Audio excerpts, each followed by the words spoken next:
Last season, I had so many amazing people pull up on me. Mark Edmonds, DJ TGIF, Decky Lawson, King Bump, Albany Lou, Bobby Murray, and so many more. This season, I promise you, it's going to be just as interesting, so do the right thing. Pull up a chair at the Bar with Beast, Season 2. Yo, thank y'all for tuning in to another episode of At the Bar with Beast. Yo, as y'all can see, I'm sitting here with my man up here, upstate New York. We call him Mr. OBL. My guy, Zach Radz, man. Yo, appreciate you for pulling up, man. Absolutely, man. Yo, I've been seeing you in the gym and tournaments and all of that since I first came back up here, 8 years ago. I came back 8 years ago. You know what I mean? And by that time, you was already well ingratiated into the hood. Yes, sir, man. By that, yeah. Absolutely. So I've been seeing you forever. So when I seen you on the in that picture, I think I was already following Tracy McGrady, and he might have posted the picture. Mm-hmm. And it was 30 players. And I'm looking through the players, and I'm like, oh, look at Zach. Yeah. Oh, that's this person. That's that person. I'm seeing it. That made me doubt. Like, what is this? What's going on here? And I seen it was a crazy one-on-one, man. But we gonna get to that. Let's backtrack. Let's take it back to the beginning. I know you probably told this story plenty of times now that you're a celebrity. But it didn't start there. Yes, yet. Yes, yet.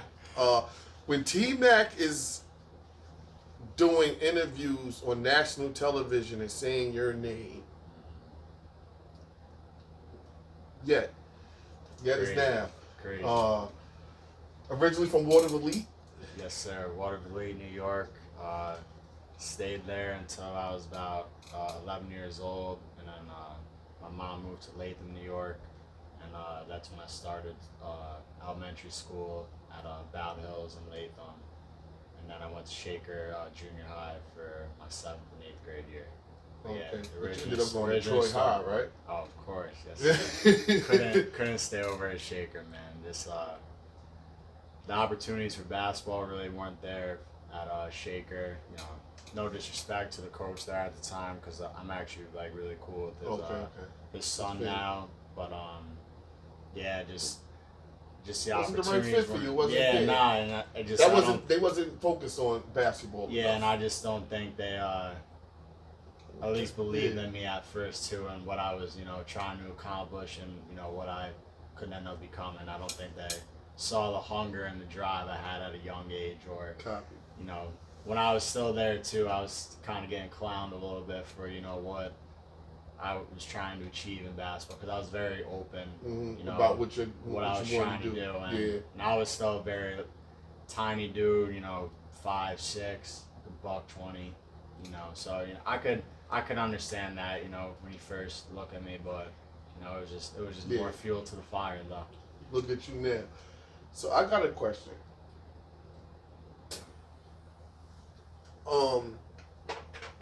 Just now, even when you were talking and in a lot of your interviews, even when you were still chasing the money and asked what would you do with it, you always reference someone. Mm-hmm. Tell me about this mother of yours. Greatest woman in the world to me. She raised 3 kids really by herself. I've been with her my whole entire life, and just seeing what she's been through her whole entire life and the obstacles that she's had to overcome and the adversity. She's been battling lupus the past 9-10 years now, and just seeing her get up every single day for work, and anytime I come home, she's still allowing me to be in her household and still cooking me up a meal whenever I want to. It's just incredible to see. And she's the one that really kind of threw me into that fire with basketball too. She brought me into the hood and at Arbor Hill at the new courts, and I was only like 12 years old then. A lot of parents, I feel like, in a sport, they want to see their kids succeed right away, but she knew I was going to be uncomfortable, and she knew I was. She was willing to put you through she knew I wasn't. Moments. Yeah, she knew I wasn't going to succeed right away, but she just had this crazy vision for me, and she knew what it takes to, just to get to the point where I'm at now. And I always believe that too. To get successful, you got to be uncomfortable first. And that's what it was the first couple of years. Like, I didn't want to go there. I was uncomfortable. I was in a different environment. I was around different people. But she could always tell that I loved basketball a lot. But being in the suburbs in Latham wasn't. Yeah, that wasn't going to be enough pressure to make that diamond. Yeah, that wasn't going to cut it. That wasn't going to be enough pressure to make the diamond. She's the best woman in the world, though, in my eyes. So. Yeah, like you always reference her. And although you didn't win the money with the OBL, I hope you still took her out to eat. I hope you still took her out to that meal. Yeah, no, absolutely. I mean, even after not winning that too, I was out as a competitor, and somebody who's been playing basketball for 12 plus years now competitively. I was mad the first couple minutes, but then I just looked back at my journey these past couple years and what I've been, really dealing with, and I looked at the bigger picture, and I was like, I just got all my confidence and love back from basketball, and that's really what mattered at the end of the day. All right, so before we finish with you, let's talk about your siblings. You got a little sister and a little brother? Yes, sir. You gotta talk about them. You got this is Zoe and Zane? Got Zoe and Zane. Yeah, let's go. Zoe just finished up graduating at Cortland University. She's like my mom. She's the one who's got the smarts in the house. She knows what she's doing when it comes to like the books and just like what she wants to achieve in her life. She's working as a pharmacist for a little bit, so Zoe's definitely gonna be bringing in that good money one day. No, and that's then, what's up. Zane's a very kind of self-centered person. He don't really talk a lot, but he works his ass off. Ever since he got into college, he's been working 2 jobs, UPS and at Lowe's. He was one of those kids. He was just a natural like athlete though. Like, he never kind of put in that work though for sports, but like he wouldn't have to play basketball for like his main sport was lacrosse, which he was really really good at. But he also played basketball, and he wouldn't have to touch a basketball for like 5 or 6 months, and like he would just still get to it. I've never seen nothing like it. I'm like, damn, I'm here grinding all the time, putting all his work in these hours. I ain't gonna lie, he was never obviously. He was never as good as me, but because he didn't want to be. And that's okay.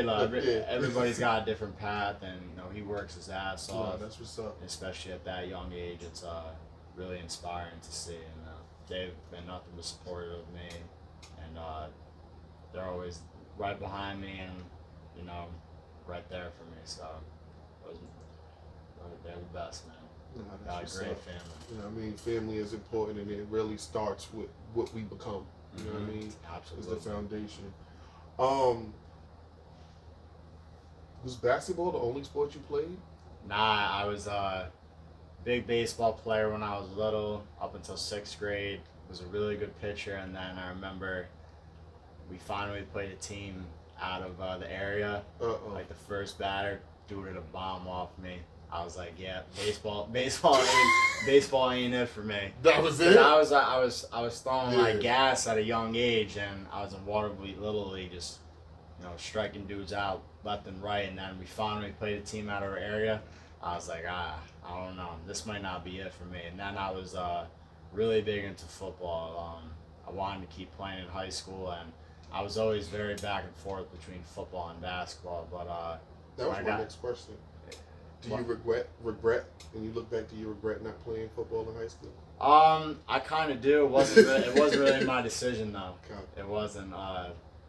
So I'm sure we'll get into it later. But when I got to Troy, my high school coach who got me to go over there, kind of shut it down right away. But looking at the bigger picture, especially where I'm at now, I can understand that, and everything he did for me to get to there too, I can understand. But I was still very passionate about football. Like I love football to this day too. So, but it was between that and basketball though, because I was like, if I'm gonna get to college, it's gonna be either one of these sports.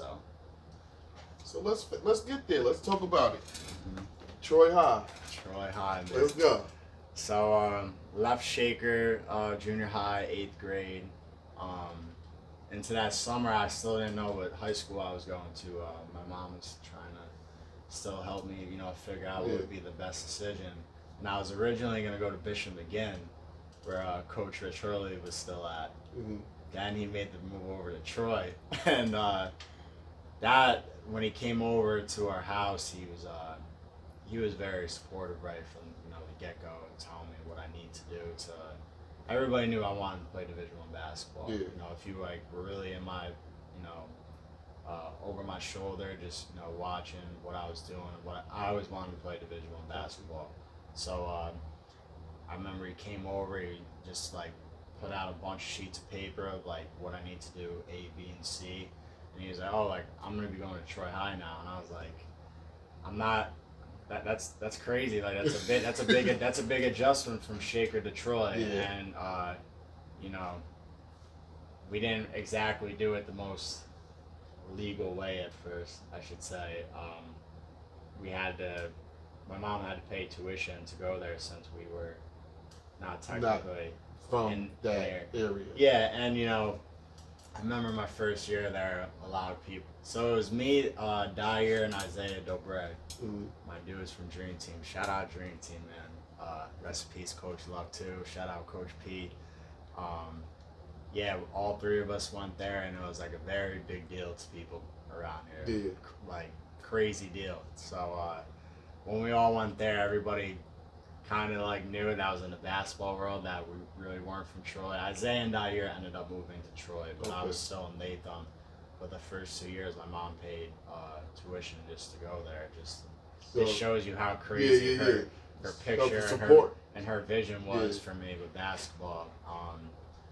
So yeah, we all joined up together, and we're like, we're gonna get this thing going here. This is a crazy thing for us, and we're gonna put Troy basketball back on the map, because it wasn't really the last person that was there that really got jumping was my guy Tiki.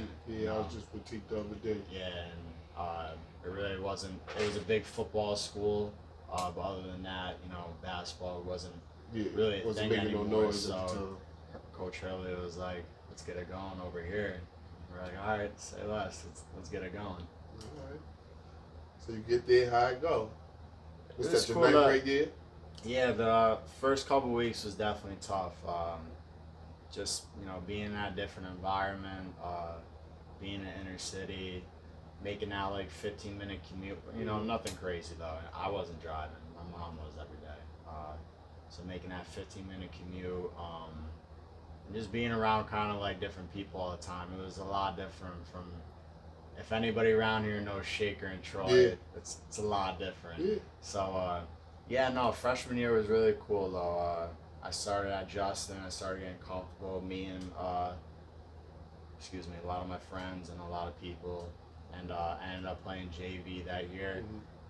Did really well. Coach Bino gave me, rolled the ball out to me, and kind of just got a lot of confidence stored into me too. So. Had a really good year though, and then I got moved up to varsity at the end of the year. Just kind of be on the bench. Yeah, for what's that, for sectionals? Yeah, it was an awesome experience though. So we had Tranmere Burrell on our team, and if anybody knows Tranmere in high school is a dog. Tranmere right now. Tranmere, and Tranmere doesn't even hoop. You don't even hoop like that anymore. Pull off the tournaments time to time. He's always gonna have that dog mentality. We were just talking about it a couple weeks ago. It was the third game versus CBA, and he had Virginia Tech come to the game, and he had a step back right in front of him to win the game, and everyone was going nuts. And I remember they called him on the bus after the game. They threw him his first offer, and I was like, damn, that's who I want to be one day. And we also had Javion, who went to Siena. Got Defensive Player of the Year 2 years in a row there. We had Jarrell Reed, which a lot of people forget about. He was like Javion's twin. They were the same exact people. They just had a crazy team. Yeah. So it was just really cool being a part of that group during sectional time too. How far did they go? They lost in the championship to CBA. Okay. That was a heartbreaker. They were up 15 going into halftime, but Javion was hurt because he broke his foot at Hudson Valley 2 games before that, so we were missing him. But just if anybody knows about CBA around here, they get the love on that whistle. So there's actually a huge controversial call with Dyer, who was only in 7th grade at that time, playing varsity and like a lot of people forget how big Dyer was like back in the day. That's still my guy. Love him to death. He lived with me for 4 years. Also, when he made the switch over to Troy. So a lot of people just forget how big he was. But he had a big controversial call where they called the foul, but another ref called the travel with time going down. So instead, they called the travel, and then it went into overtime, and they just CBA just got over us. So yeah, a lot of the eyeball officials graduated from CBA and Albany Academy. I started to learn that. Oh, I'm eyeball. I'm born 36. I started to learn that. I did one official year doing modified games, and then COVID hit and all of that, and then we bought a house and moved in a different direction, so I didn't really get back to it, but I plan on getting back to it. It is hard being a ref. No, it's not. It's not. I'm just saying, you're going into like every game and like dudes are just gonna hate you right off the jump. Are they? Or are they gonna hate this shirt? True. It's all how you look at it. I just know how I can get. For example, Big G Classic. I get to the Big G Classic before I put the shirt on. I'm walking around, everybody showing me love. Yo, B, show what's good. Yo, B, you reffing today? Yo, yeah, they need you. Yeah, yo, good. Right? No, I hear you. Put the shirt on, jump ball, whistle blow. Yo, B, that's crazy. Yeah. Game's over. Take the shirt off. Yo. I know, but yo, good shit, yo. Nah, you're right. I understand. Everybody's got their different thoughts of it all. Every single call you make, somebody gonna disagree with it. Absolutely, 100%. So what? You know where my comfort comes in? I know I'm never cheating. Yeah. I'm never being unfair. I'm never being biased. Like, if I'm not calling something, I'm not calling it both ways. Yeah. You know what I mean? If I'm letting the offensive player be a little aggressive and drop the shoulder, then let's be clear. How many drop the shoulder offensive fouls do we see in street ball? Yeah, not hardly none. So I'm giving you an unfair advantage if I didn't call the contact on him. Yeah. So if I let you drop your shoulder or let you power spin where you got the elbow out there, and then he do that, that sounds like even money to me. Facts. Play it on. Like, I hear you, bro. The other day I ref the game. I was expecting you to be there. The New Era Be the Difference game. They played again. I was gonna go over there, but then after, I'm sure we'll get into it too. I got the call from Tracy. I was like, I'm not. Stay healthy. Should probably just stay away from that one. But I got a lot of love for those dudes too. I played in their game about a month or two ago. Yeah, I seen it. And it was a great turnout and played really well. But the dog in me and like the competitive side, I was like, I just want to hoop. Like that's all I know. That's what it's all about with that's you. all I know how to do is. That's what I love about you. Like just hoop. You just want to hoop. Like you don't really care about the name, the level, the stage. And you just want to hoop. That was like the first time I was like, damn, like I think it'd be smart not to just go to this right now because like I never saw this opportunity. No, I respect it. Gonna come, I'm not. So. But it's the same thing. Like people gonna complain, people gonna feel away, but at the end of the day, it was one call that I called late, and Marky and Pumi and like, yo, that wasn't a beast call. Yeah. And I'm like, yeah, because if it went in, I wouldn't have called it. Pum. You know what I mean? Like, no, they on the sideline. They just got used to how I call. Like I repped them in tournaments. I repped them in Chris Kidd's Hoops for Christ tournament. Yeah. So they know, like, I'm not calling certain stuff. So when I called that, they was like, that wasn't a beast call. And I'm like, nah, I called it because he fouled him on the floor and in the air, but I wouldn't have called it if the layup went in. So the layup actually, like, bobbled, then came out. So it was a late call, but... It's awesome because if you're playing on Marky and Pooh's team, you love them, but if you're playing against them, you hate them because you know they're going to get into those refs' heads and say what they want. But I got nothing but love for Marky and Pooh, though, man. They've been showing me nothing but love since I was a young bull. And anytime I get into a podcast, I always have to bring up Pooh, too. Like, I've never, still to this day, I've never seen anybody ever. Like, Pooh gonna be singing this season, too? I already told you Pooh coming for season, this season. I'm just talking about inside a gym and outside on the playgrounds. I've never seen anybody ever able to contain him. Like, he's just really like that. And it's not like he's some 6'5", 6'6" dude who can jump. No, like, he's really just gonna give you a bucket and make the toughest shots in the world. He's awesome to play with, though, man. He's a goat around here, man. I like to watch him. I like to watch it. It's amazing to watch. It really is. You know what I mean? He was Saturday. They're doing like the last barbecue cookout for the summer. Shut the graveyard down. I'm gonna shoot in the 3-point contest. Oh, you shooting? Yeah, Pooh wants me to come. So I'm gonna come out, man. That's dope. Got to. Yeah, so we gonna have a good time Saturday to close the park kind of for the summer. So your sophomore year, Troy. How that one go? Let's go. Did you stay on varsity after getting moved up for sectionals? Yes, sir. I got inserted into starting lineup after like our third game. My job was really simple that year. For whatever reason, I still don't understand it to this day. A lot of teams like to play zone against us because we had Jarrell and Javion, but Javion was such a great passer that he would stand on the free throw line, and he was just such a big body, 6'9", and I would literally just have to sit in the corner. Whenever he wanted to pass it to me, I'll be right here. My job was literally to just make corner threes that year. I think I only averaged like 8 or 9 points that year. There were some games I had 5 or 6 threes, or just 4 or 5 threes, but that was my only job. I was still very tiny, very skinny.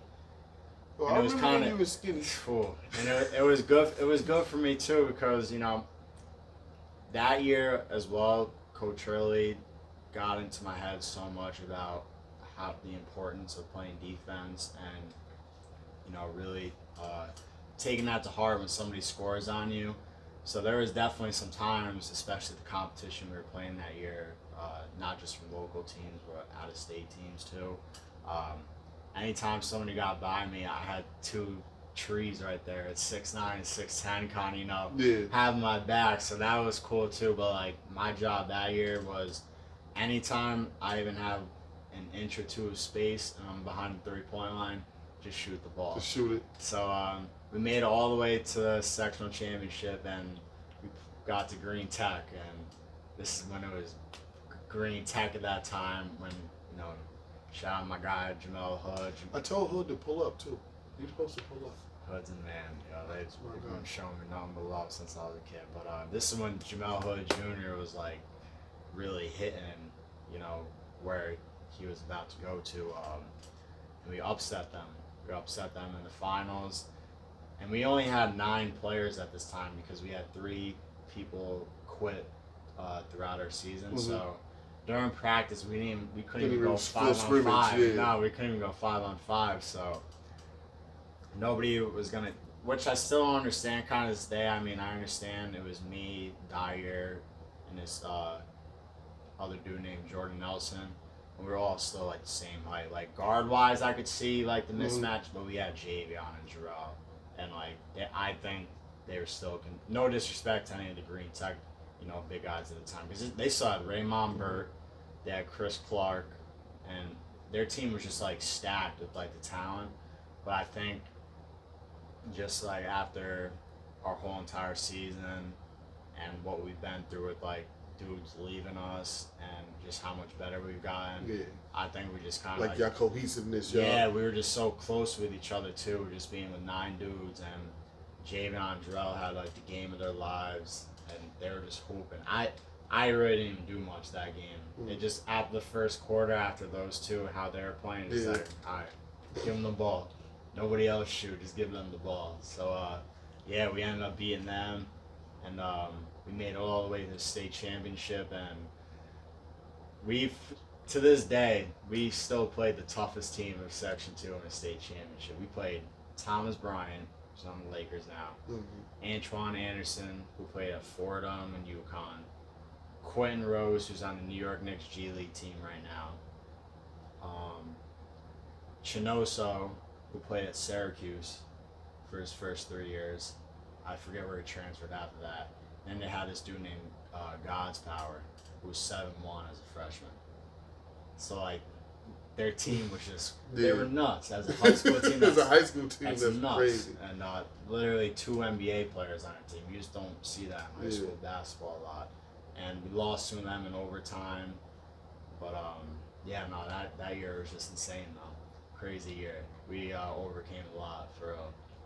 Love that team to death. Was that your favorite year of high school? As a team wise, yeah, because a lot of people were doubting us. But my senior year we didn't get the job done my senior year. The shoe went off? Yeah. I went crazy. I went crazy. So going into junior year was awesome. I still didn't hit that growth spurt yet though. I'm still like 5'9", 5'10", but my roll increased. And statistically wise, my numbers jumped up. Made it all the way to championship. We lost to Scotia. This is when I had Joe Cremo. This is my rival throughout high school. My man, Mr. Cremo, should have won that championship game. I had one of the most controversial calls in Section 2, I swear to God. So they had this little guard, my guy Scotty Sopera, hasn't made a shot all game. And he's in the corner, we're up 3. We're up 2. And there's like 15 seconds left, and I go to close out on him. You can still watch the video to this day. You can see him grabbing my jersey as I'm falling. They call a foul, makes all 3 free throws, we lose the game. Craziest game ever. It was double overtime. But yeah, so that happens, and then I'm already in this mindset where I'm just like, this isn't happening again. So going into senior, I grow 3 inches. Craziest growth spurt out of nowhere. I start gaining my athleticism. I start dunking the ball with a lot of ease, and that was something a lot of colleges were kind of looking for, because I was only viewed as somebody that could just shoot the ball, and I didn't really have no other aspects of my game. So the hunger I had going into my senior year was just like nothing than no other. I didn't do anything that summer but just hoop, and that's where I really found my love and passion for basketball. Because I was like, I'm so sick and tired of like people looking at me like this and thinking like I'm not shit. Because I was like, this is all I've been doing my whole life, just working to, achieve this goal, and people are still trying to, shit on what I'm trying to do, and still viewing me as like a nobody. So I was like, yo, I just have this dog in me now. Like my whole entire mindset and my heart just like got so big from that. So yeah, going into that summer senior year, my mentality just changed with basketball. I was like, excuse my language, just fuck all these dudes. This is what I want to do, and like I'm gonna prove all of you dudes wrong. So. What did you do that summer? So I got in touch with Antoine Morrison and my guy Jason Clark. Antoine Morrison, aka Twigs. Yeah, my guy Twigs. My guy Jason. Both my guys. The goats. When I tell you the goats, the amount of scholarships they've gotten for kids since I've met them, crazy. I knew Twigs since he was little, because I got a few years on him. And when I first moved up here, I lived in North Albany, and he lived up the hill. So I knew him since he was a young guy. So to leave and come back and see him getting kids in school was amazing for me. It's not just once. No, It's every it's, year. Yeah. Like and then multiple kids. Jay is up there with Team Fredette. Yeah. I sent my godson up there, like when my godson was looking for an AAU team this season. I talked to a couple people, and we ended up talking to him and sending him up there to play with Team Fredette. And that was a really good experience for him. Yeah. You know what I mean? He got it up got recognized. And then this summer he went off. Everybody know him coming out of this summer. Shamir? Yeah. Oh, that's your godson? Yeah, that's godson. Oh, okay. Yeah. Oh, shit. Yeah, like, his mother and my wife have been friends forever. Okay. She went to Lansingburg. Okay. She may still be Lansingburg all-time leading rebounder. And when D1, she went to St. Francis. Brooklyn? Yeah. Okay, they're in the same conference as Secret Heart. So when she was in Brooklyn in St. Francis, they kind of gave the women's basketball team like an apartment building. Okay, that's pretty like common to do, yeah. Me and my wife back then had a room in that building. Like we had a little room there. So she used to come down to New York and come see me. Like this is before Shamir's even born. So that's crazy. I've known him literally his whole life. Yeah. Like nah, man, they're really amazing people. I got nothing but great. I could talk about them for days and just like everything they've done for me. Solid dudes. Crazy, man. And they've helped a lot of people, and they're gonna continue to help a lot of people. They ain't slowing down. It's been 6 years still since when they, started helping out with schools for me, and I'm like, they're still doing it. Girls and boys too. It's just not boys. Facts. It's girls and boys. Facts. Crazy. So you got with them guys that summer. Yeah. And what they had for you? Jason Twigs was more of kind of like, well, they both would reach out to schools a lot, but I would say Jason was more there for like the practices and stuff, and then Twigs would be there for the tournaments and everything. So they all played like their role like very well. Jason just installed so much confidence in me. Like he was like, "Yo, like you're a fucking Division I player. Like you're gonna get this scholarship." And like when you hear that, I'm a very humble dude, but I knew what I was trying to fight for and what I wanted to do. I'm like, yo, ain't nobody reaching out to me, especially at so late at this time. So like, this is summer of your senior year, going into senior year. You hadn't heard from anybody, nobody. I mean, not at Division I level, Division IIIs, some Division IIs. I mean, I definitely played a part in that just because of my grades at the time too. Copy. But at that age too, I was doing so much research on like, I would see so many other people. I'm like, I know you just need to qualify. I know the grades aren't that. Like I'm not going to no Ivy League or Patriot League school. Like everybody knows that. But so I was like, is it really just the grades or is it like, another side to it? But I knew I had to, I guess improve on that aspect too. But Jason just installed so much confidence in me. Like every single tournament we would go to, he's like, yo, I got them coming. And I was like, all right, we'll see. Because especially around here, you'll have a lot of dudes that just, chat and, like, say they're going to do something for you or, blah, blah, blah. But my first tournament, I kid you not, every school that he said that was going to be there, front and center, in the middle. I'm like, this is a real-ass dude. Like, he's not bullshitting me. He's not lying to me. And he sees me putting in the work. So I think it was more of a respect, each way because... for him to have all these schools come and watch me, he's got to see something in me, and he just believed in me. And it only takes somebody to, for them to believe in you to like gain that confidence. And I just started realizing that, especially in this basketball world, you have a really small circle of people that like actually really believe in you. And I started to really view that. So. I got so much love for those two dudes. They helped me out through so much, man. My college coach used to say that, like, when we lose a game, he'd be like, yo, at the end of the day, it's reasons and results. Yeah. Like, only your closest loved ones care about the reasons. Everybody else just want to know the results. Yo, y'all won? Nah. Yeah, that's messed up. Nobody want to hear now we lost because y'all lost. Nah, facts. Only you're very so. That's just with everything in life, really. Like most people that, like you would go all day to work, to school, here, there. People like, hey, how you? But who really want the answer? Yeah, no, that like really, it's a fact though. Who like really like cares about your well-being and cares just about like what you're doing on a day to day. Like it's very small. Facts. It really, and you start realizing that once you get older too. Yeah.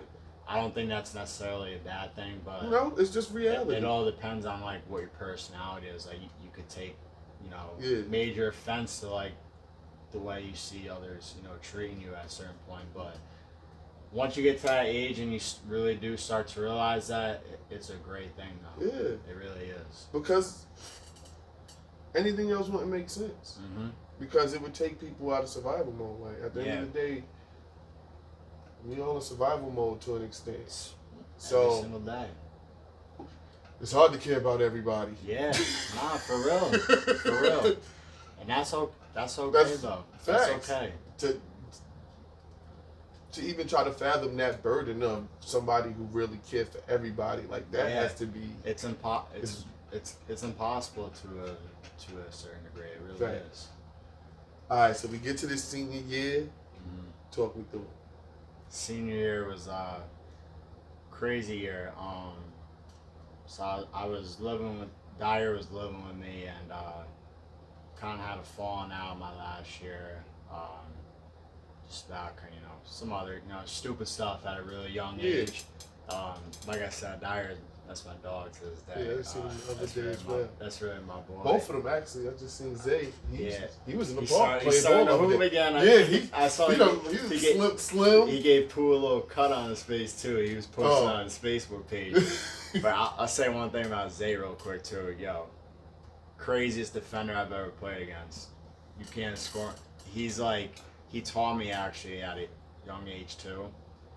You don't look at somebody like face to face when you're guarding them. You look at like their knees and their legs, because that's when you'll like start to see their movement. Because I remember one time I was dribbling at a young age.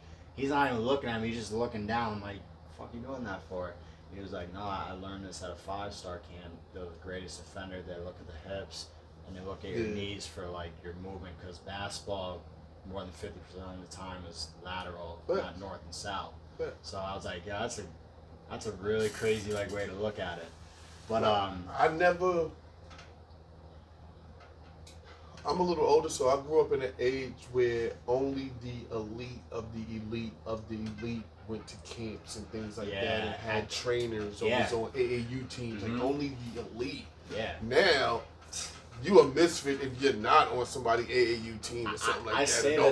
I say this all the time. The opportunities now are crazy. Like if you're like complaining about just like not being able to, I don't even want to say accomplish, but like just having the opportunity. You can go to AU tournament now.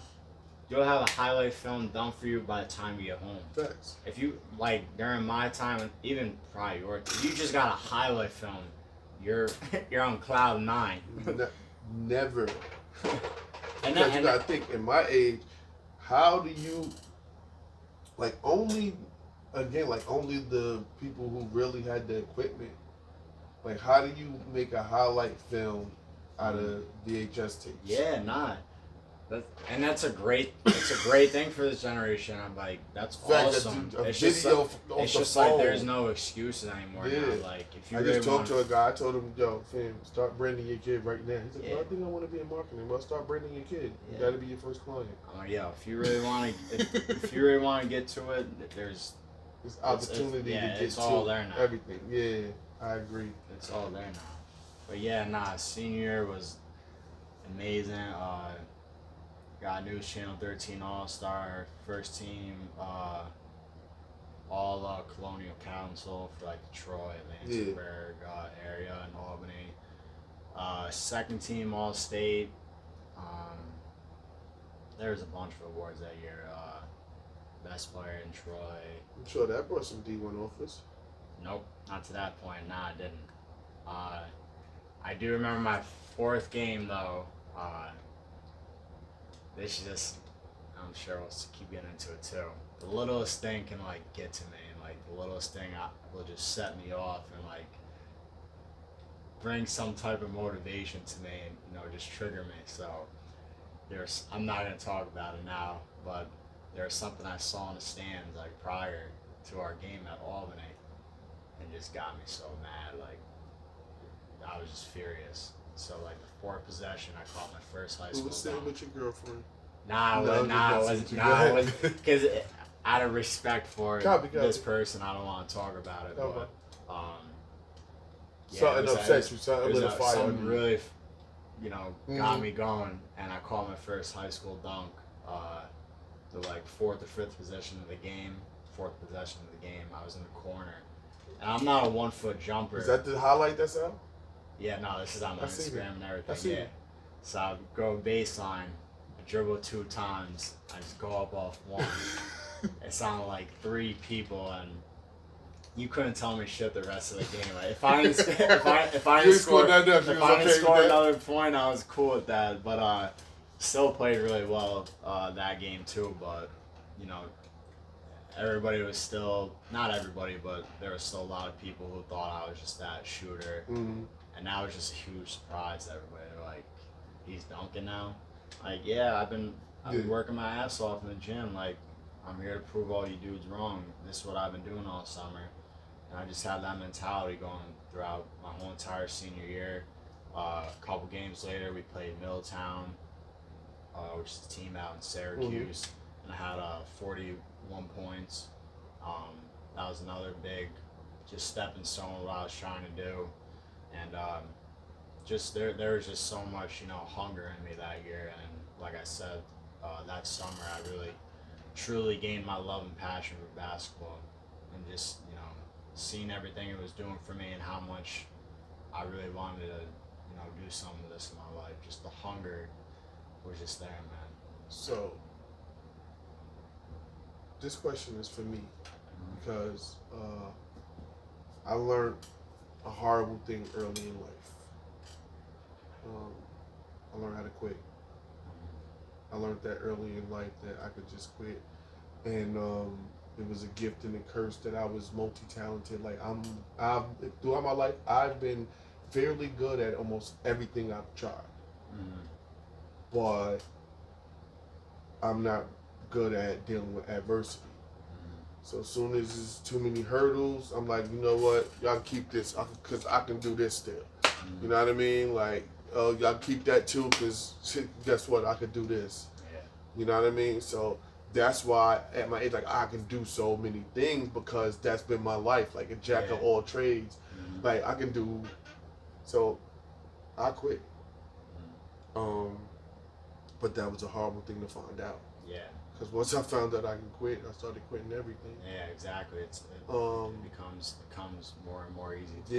It became a habit. It became an escape. So even like basketball, Albany High, I felt the way. I felt violated. And even like when I tell this story to people are like, nah, bro, they violated you. But they kept coaching. I quit. You know what I mean? People know their name. People don't even remember I played for the High. Because I quit at a away game, Schenectady. Yeah. What? Oh, yeah, open the locker. Bugging. Yeah. Got dressed and went and sat in the crowd. Got to college. Guess what I did? Quit the team. Yo, coach, not today. No, we gonna. All right, you know what? We not gonna do nothing. Yo, fellas, it's been wonderful playing with y'all. I'm out. How did, after putting in all that work that summer, seeing the improvement in your senior season, still not getting the offers you deserve or felt you deserve, how didn't that break you? Oh, it did.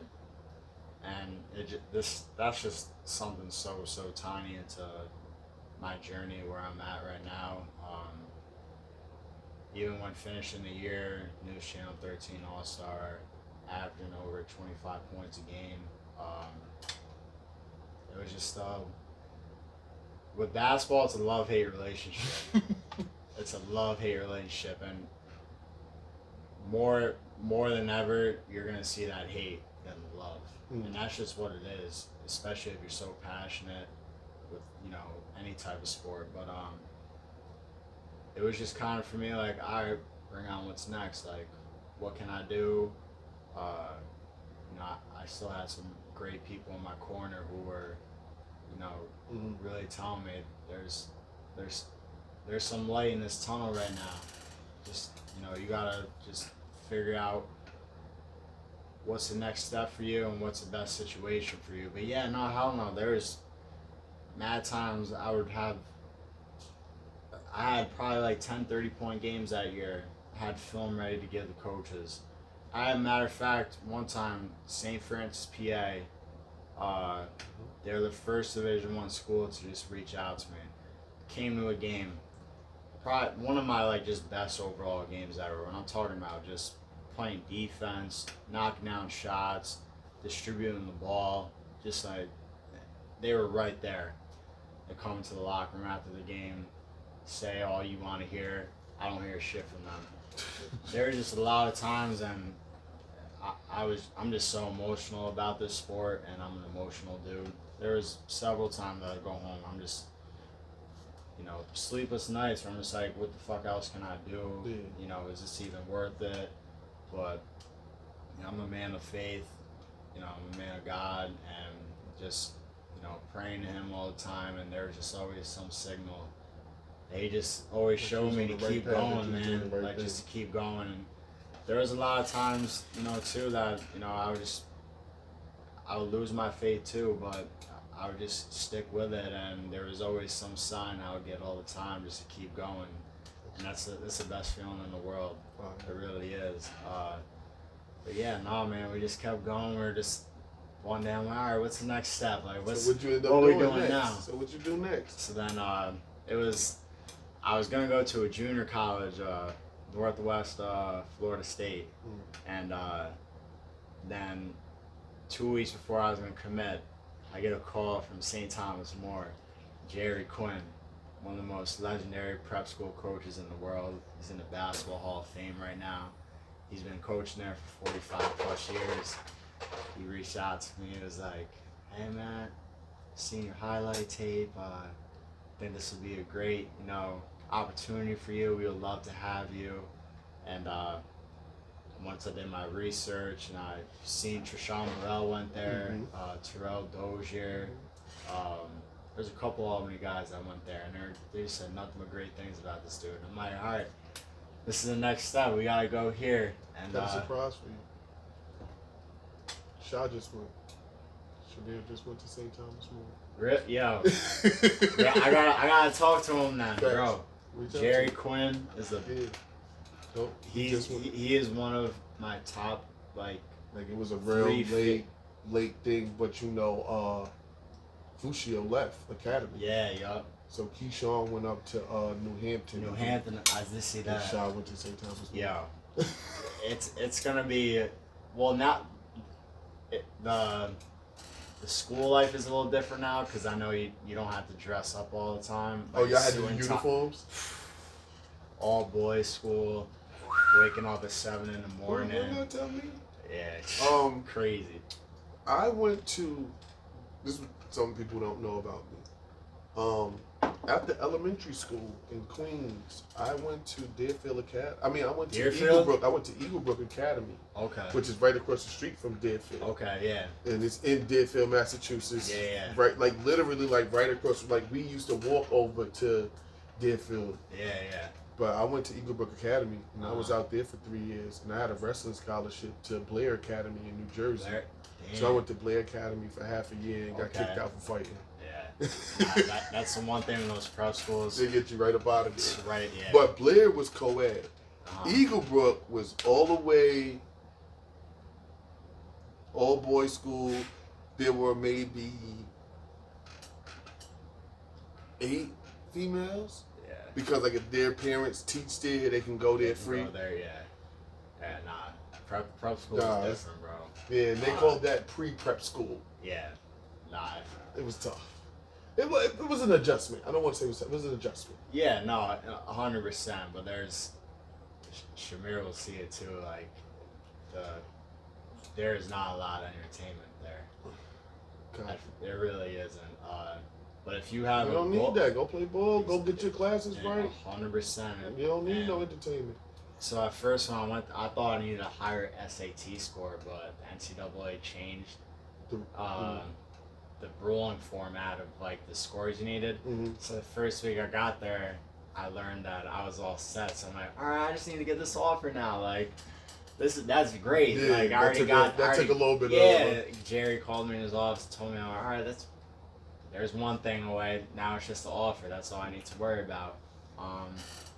Yeah, that's the one thing I would say about prep school.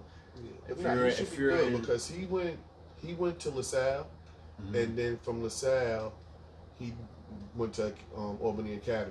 Yeah. So both of those schools are kind of structured. I'm sure not as structured as prep school, but it's not like he's coming from public school being thrusted into that. So he should be all right. It shouldn't be too much. If you really love your sport where you're going to your prep school, especially St. Thomas More, if you really love basketball, that's a spot for you. There's just no distractions. All you can do is hoop there. Yeah. And I learned that the first 2 weeks there. Like, we were sneaking into our gym on a Saturday night at like 3 a.m. just to play pickup. There's no distractions at all, and you know you're going to be playing somebody good every single day. You play 50-plus games, 3 or 4 games a week. You're playing for one of the most legendary high school coaches in the world. Like, my team was absolutely stacked. We had Amari Spellman, who got drafted in the first round, the Hawks, Charlie Brown, who I'm going to be seeing at the tryout because he's on the 76ers right now. Okay. Christian Vital, UConn, E.J. Crawford, Iona, Arkell Lamar, who was on the UMBC team that upset Virginia in the first round as a 16th seed. Julian Batts, he was in the same conference as me. Keenan Bartley. So we had 10 Division I dudes on our team, including myself. That's crazy. So like, I knew I was just every single day I'm going up against somebody that's like formidable. Yeah, and like they're gonna get the best out of me. So nothing but love at St. Thomas More. That was crazy. Great experience for real. Nah, I definitely got to give you the shot. I can chop it up. So absolutely, man. I love to talk to him, bro. Yeah. Like I haven't even I've talked to his mother. I actually just seen her on my way back home. He probably just started up like last week, right? Yep. Yeah. So it ain't even really hit yet. He ain't get that first homesickness. Wait till that first weekend. The first homesickness be crazy. Yeah. Nah, it happens. It happens. Huh? All right. It happens. I promise you it happens. Once on like a Saturday, they're like, oh, like, what do you want to do? This is what we're doing for fun. We're going to Walmart, get some groceries. That's when it like really hits you. Like, there ain't shit to do the out fun. Here. Oh man. Yeah. So how'd you play there? Like as far as your stats, as far as your numbers, how was your numbers? Okay. I probably averaged like 9-10 points. This is that time when I'm really jumping really well. Yeah. Still that really good shooter. Playing against 2 dudes. You know, I'm playing behind 2 dudes that I just mentioned that one of them is the 4th all-time leading scorer at Iona, and the other one's in the NBA right now. Yeah. So I'm playing behind them, but I'm still getting the respect every day, just how I come in and, you know, the way I approach every single day. So it's like probably 7th or 8th man. It would depend, you know, who we're playing, but my thing is, Jerry just told me anytime I come in, you better shoot the ball and just get a bucket. And that's really cool to like hear a coach say that. That's been coaching for that long. Yeah, and go get you some. Yeah, and that has that resume. It's like, just go in there and get a bucket. Like, that's fine. That's cool. Like it's comforting. Yeah. Oh my God. Yeah. And especially when he knew like that I'm playing. When I was at Troy, I'm not playing against top dudes every single day. I'm not. When you get to prep school, you're playing against some of the best players in the country every single day. Every single night.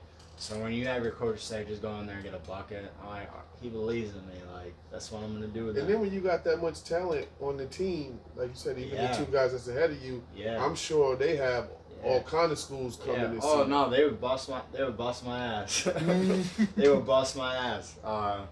but I needed it though. Like, you know, they just got me better every Yeah. single day, and especially on the defensive side too.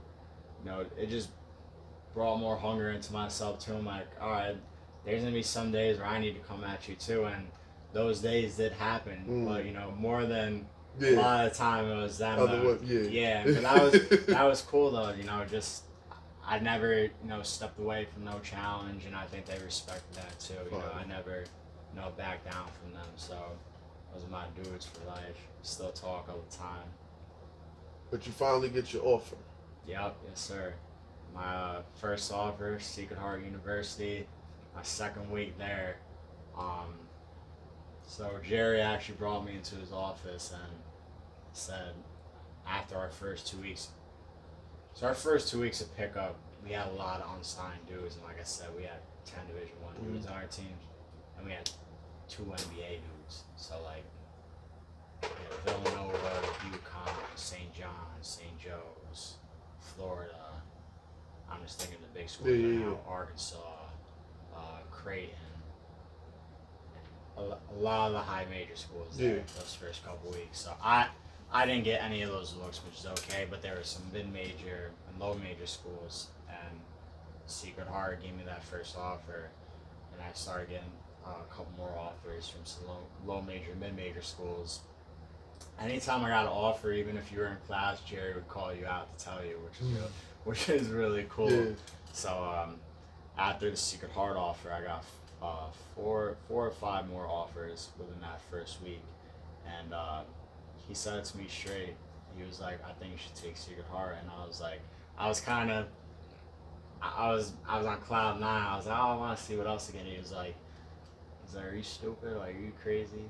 Like, this is what you've been working for the last 7 or 8 years," and he was like, "A lot of these schools that are offering you right now, they didn't believe in you at first." Yeah, they offer you because I finally got that one, and that's when I got him at him. Like, he's right. So I committed to Secret Heart finally, like that 3rd or 4th week of school, and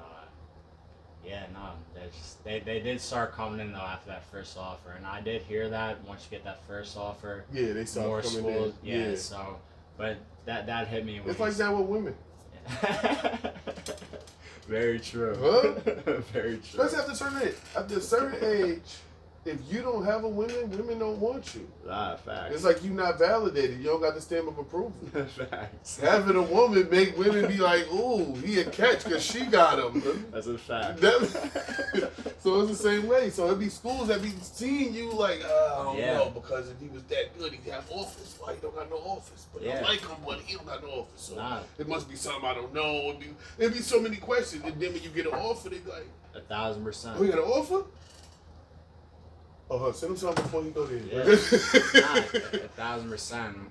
Once he said that, that's when I really started thinking of that. I'm like, yo, he's so right. Like, they didn't believe in me at first. So since the school believed in me at first, I think it'd only be right to do that. Respect. I'm undecided now because I know the story of your college career. I know it was injury ridden. Yeah, there's some other sides to it too, for sure. Let's talk about it. I can go on for days with this. All right, so let me ask this question, right? Yeah. In your college career, in between injuries and all of that, when you're playing, when you're healthy, there was one particular school that every time you seen this school, you lit they ass up. What did they do to you? What did Robert Morris do to you? Because every time you seen them, you tore their ass up. Yeah, nah. Was it the defensive scheme? What was it? Robert, it's just a funny thing too. Just during my whole entire time of college, Robert Morris is always the best team or second or third best team in our conference. Mm-hmm. So all 4 times I played against them, I had more than 17 points. I had my career high against them, but I really don't know what it was. They always got a very good defender to guard against me. I don't know if it was just how I was feeling that night, and just my confidence would come back after that injury. But for whatever particular reason, anytime I saw him, and I seen the first two, and it made me start searching. I'm like, what else he did against him? Yeah. Oh, he lifted up off every time. It was unfortunate because I was so hungry to do something really special at Secret Heart, and I was just battling a lot of bullshit, and unfortunately I started battling a lot of demons in college, just with all the bullshit and injuries I was going through, especially after freshman year. Not especially after freshman. Freshman year was the first time I really got a big injury, and I got a high ankle sprain. And anytime, if anybody who has had a high ankle sprain, you know how, especially with somebody that's one of the ankle sprains that takes the longest to heal from. And that happened to me another three times that during my college career. But that was the first time I experienced like a long, suffering injury. And going into college, I was the dude who could really shoot the ball well, and I could jump really well. I had the second highest vert on my team. So when I was trying to recover from that, they wanted me to come back so quick, but I just wasn't the same. I could go out there, I could shoot the ball, but I couldn't run the way I wanted to. I couldn't get to the rim as well as I was beforehand, so my confidence just wasn't there. Then going into sophomore year, gained 10 pounds of muscle because that fire was just there to have a crazy sophomore year because I only played 4 games at freshman year. Got another 3 inches on my vertical. We're just ready to have a great year. Statistically wise, that was my best year. Then as soon as we hit conference time, I broke my foot. And that's kind of when it starts getting into when I started battling my demons, and I'm starting to be a little bit more open about this, especially just with this whole entire crazy journey with the OBL that I've had right now. I just think it's good for me to start letting this out. It's when I started getting into drugs, just being out for such a long period of time, and not being able to do the only thing I've ever known in my life is play basketball. So I'm not really good at anything else. That was just a hard thing. That was a hard pill to swallow. That was a 7-month recovery. So the drug of my choice was cocaine, and I was doing it a lot going into my junior year. That's when I first started using it. Recovered from the injury though. Played my first fully healthy season my junior year, and did really well. Was playing all the time, was the first man off the bench. Had a lot of expectations going into that senior year. I was ready to go. We lost in the semifinals at NEC.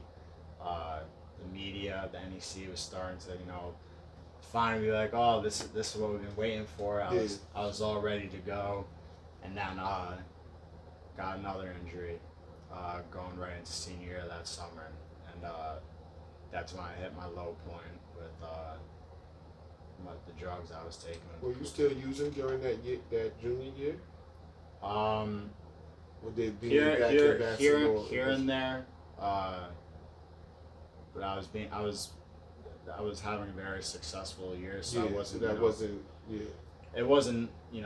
It would be once in a while if I went out somewhere, but then when I got that really big injury, I saw a media report that said Zach Radz injury prone, and to me at that time I was like, he's right. So that whole entire summer, there wasn't a day that went by that I didn't use it.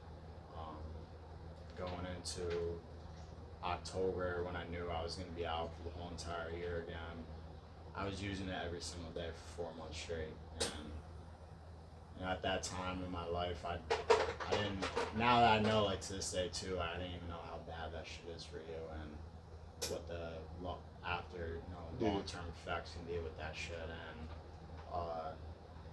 I started losing a lot of friends. My mom was worried sick about me, and my family, they knew what I was doing. So then it got to my breaking point. This is when it hit rock bottom for me.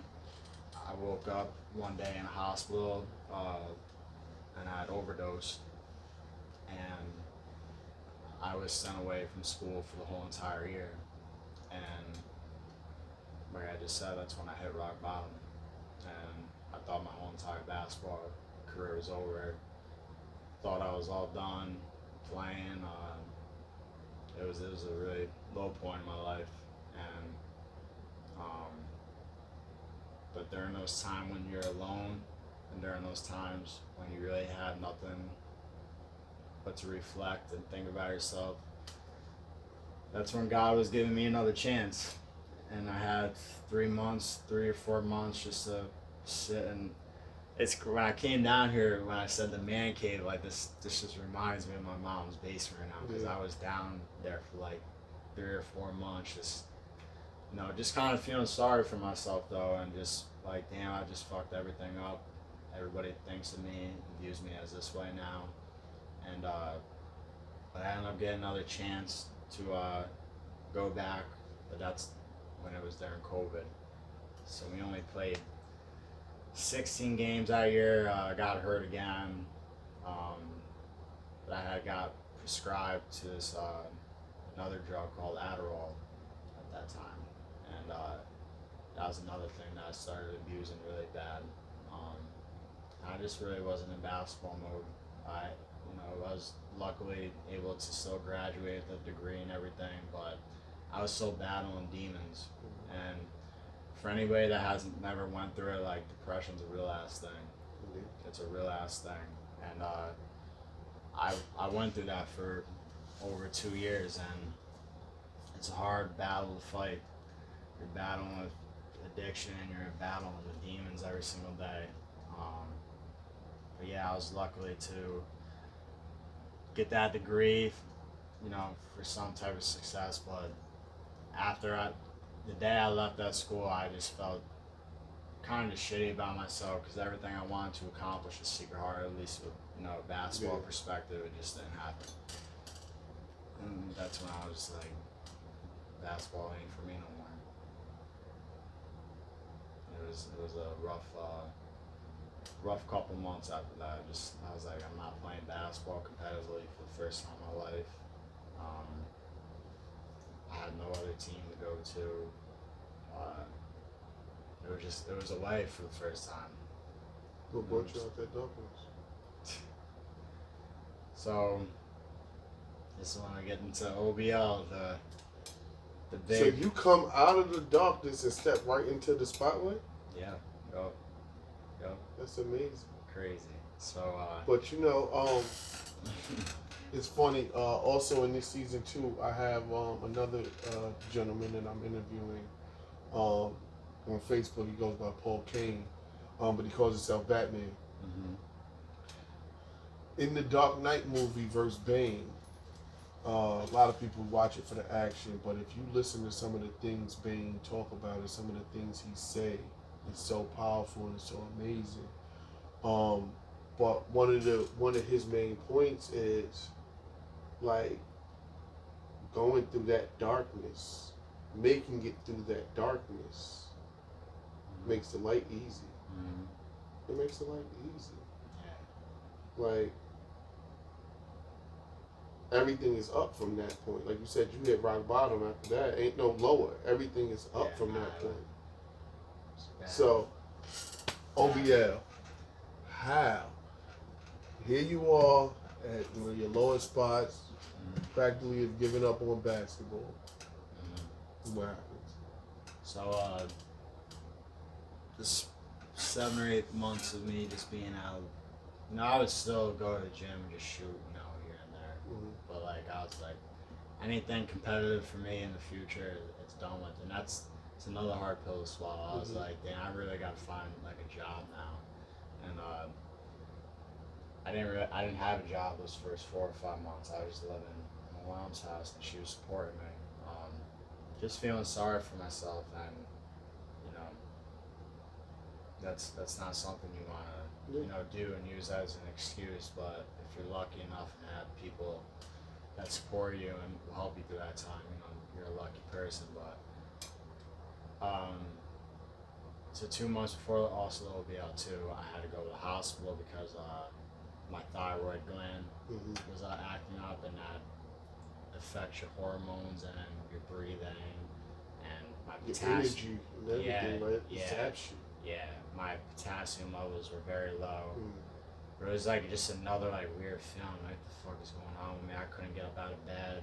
As soon as I would wake up, like, I'm like gasping for air, and that was a weird thing to go through for the first couple months. They were putting me on some medication that would it would work, but it would make me sleepy in some way that I knew I wasn't, and I didn't want to rely on a pill to get me through my life, because I had just gotten off, using Adderall, which was something that helped my depression at that time, but I knew what it was doing to affect was terrible. I would go 3 or 4 nights just not sleeping because it just keeps you wired all the time. I could see how skinny I was from not eating. I knew it was terrible for me to be taking. So I was like, I don't want to rely on another drug. Like, I want to find something that's really going to make me healthy, like in a natural way. So I started taking that, and I was like, nah, I don't want to use this anymore. Like, I'm just sick of this shit. I need to find something. I need to find another passion and love. And I'm scrolling through my Twitter at like 2 o'clock in the morning, see Tracy McGrady's having a one-on-one league, and I see you can just enter. So I start clicking on it. I start seeing the information you need to provide to them. They make it very quick too. Like, you just gotta show them. You gotta type in your name, your email address, and your highlight film. Like, literally takes not even 5 minutes. So I was like, all right, I'm just gonna do it for shits and giggles. Because I didn't know how big. It's Tracy McGrady, so I didn't know if they were. Time out. I don't wanna cut you off. No, I don't want to skip. So what ended up happening with the whole thyroid thing? Like, you just getting active again made it kind of fade away? If you've ever been in kind of that industry where you go to a doctor's and they say that basically if you don't take this, they try to scare you into taking it. So the doctor I went to, she basically said this is the only thing that's going to cure it. And in the back of my head, I'm like, that's bullshit. So that's when I started doing my research, and I think a lot of it had to do with anxiety. And the first time I was going through my life where I'm not doing something I love to do, I was just lost. I was completely lost.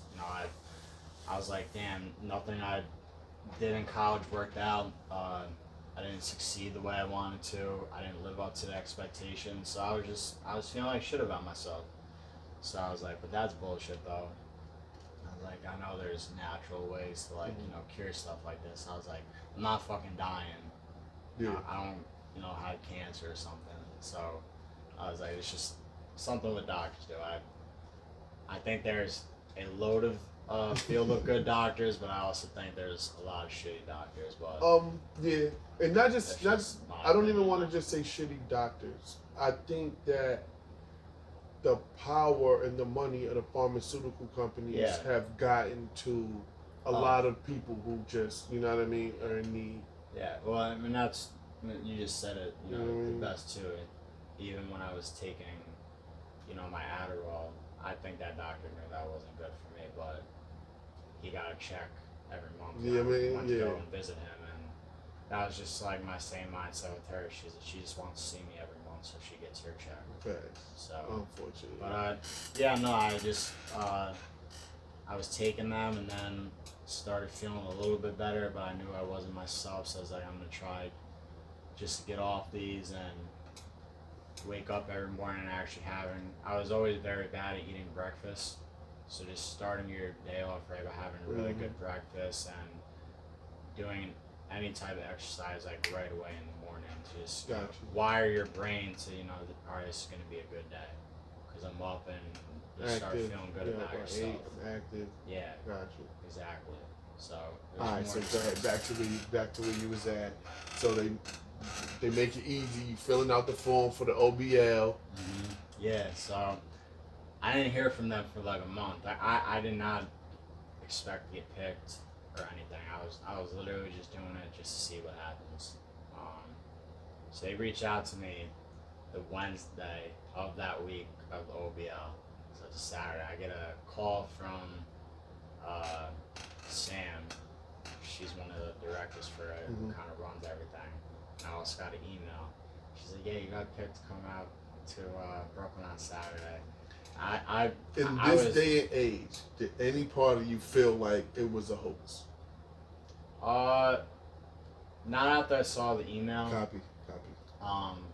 But yeah, there's I just like, oh shit, like they actually called back. Yeah. I hadn't heard from them in so long. I thought it was a very small field of, people they were picking. I just think. But I remember back in the day,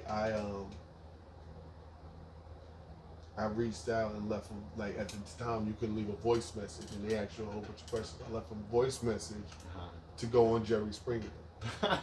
Me, my man, and the young lady who ended up being one of my kids' mothers at the time, like we all came up with the plan, we came up with the story, we was going to go on Jerry. But I'm not thinking they ever call it back. They called back and started trying to make arrangements for us to go to Chicago, and we all got scared and back. Jerry used to be that show back in the day. No, we was gonna go have a great time one day, but we all got scared. But yeah, so you get the email back. Yeah. Talk to them. Yeah, and at this time, truth be told, I'm not in that basketball shape. Like I am, but not to like what their field was for this like format of this tournament. I looked up like what the rules are and what it was gonna be like, the format. I was like, fuck. I was like, this is gonna be a little crazy, just because I haven't played like competitively in almost a year now. But I always loved one-on-one though. Like anybody. I was gonna talk about that. I got that in my questions. Let's talk about the Who Got Heart. We can't talk about one-on-one and not speak on the Who Got Heart. Shout out my guy Jeremy, man. Both times I went out there, I was the underdog, of course, which I'm always cool with that though. I love that. Lost in a championship to Will Harris, and then the following year I lost to Shashawn. So I think my total record there is like 11-2, but I lost 2 dudes when I was still in college, and they were full-on pros. So I was okay with it. But I love playing one-on-one though. Like one-on-one is a different kind of game. If you're not in shape and you can't shoot the ball, it's gonna be a tough road for you. It's gonna be a tough road. Well, and that's the other thing one-on-one too. I think it really shows a test of the dog you have in you, because you don't have nobody else to like rely on. So like if you lose, the only excuse is on you. Yeah. I mean, like you'll have to do is say, "Oh, it was a rep," but like nah, it's really just you. That's it. So that really brings the dog out of you. So let's talk about it. So you make it down to New York. You step in the building. There's a bunch of guys. Nervous. And it was one of those like, just like nerves of basketball I haven't had in like years. Cause I'm like, this is something I do like every day, but it was really something I haven't done in like a full year. Yeah. And I'm like, but this is Tracy McGrady too. So like I'm like, damn, I'm not really like that fully prepared. Like, did you recognize any of the players? Some like YouTube guys, but I also knew the way they explained it. There ain't gonna be like no scrubs here. Like Tracy handpicked everybody, so that was a blessing just to have him handpick me too. I was like, that's awesome.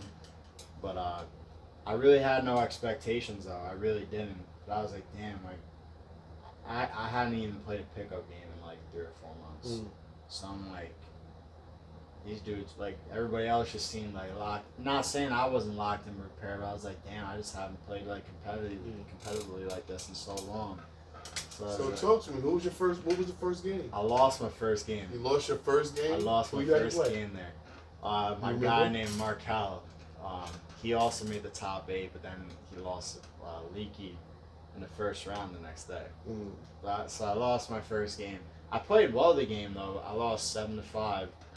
Because on Saturdays you only played to 7.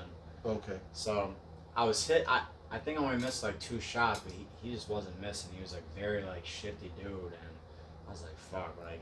And I was talking to a dude before. He was like, yeah, if you lose one game, like you're good, you'll be cool. But he's like, if you lose like if you lose 2 or more, like it gets tough. So like, he was like, yeah, if you lose 2 games, it's probably gonna be like 50-50.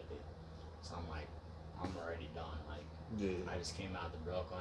I already lost my first game. I'm like, so then the next game, my next opponent is John Severe, played at Iona, and then transferred to, started at Fordham. And then went to Iona. Then went to Iona. I'm like, and he was playing in the G League like his first couple years out there. So I'm like, here we go.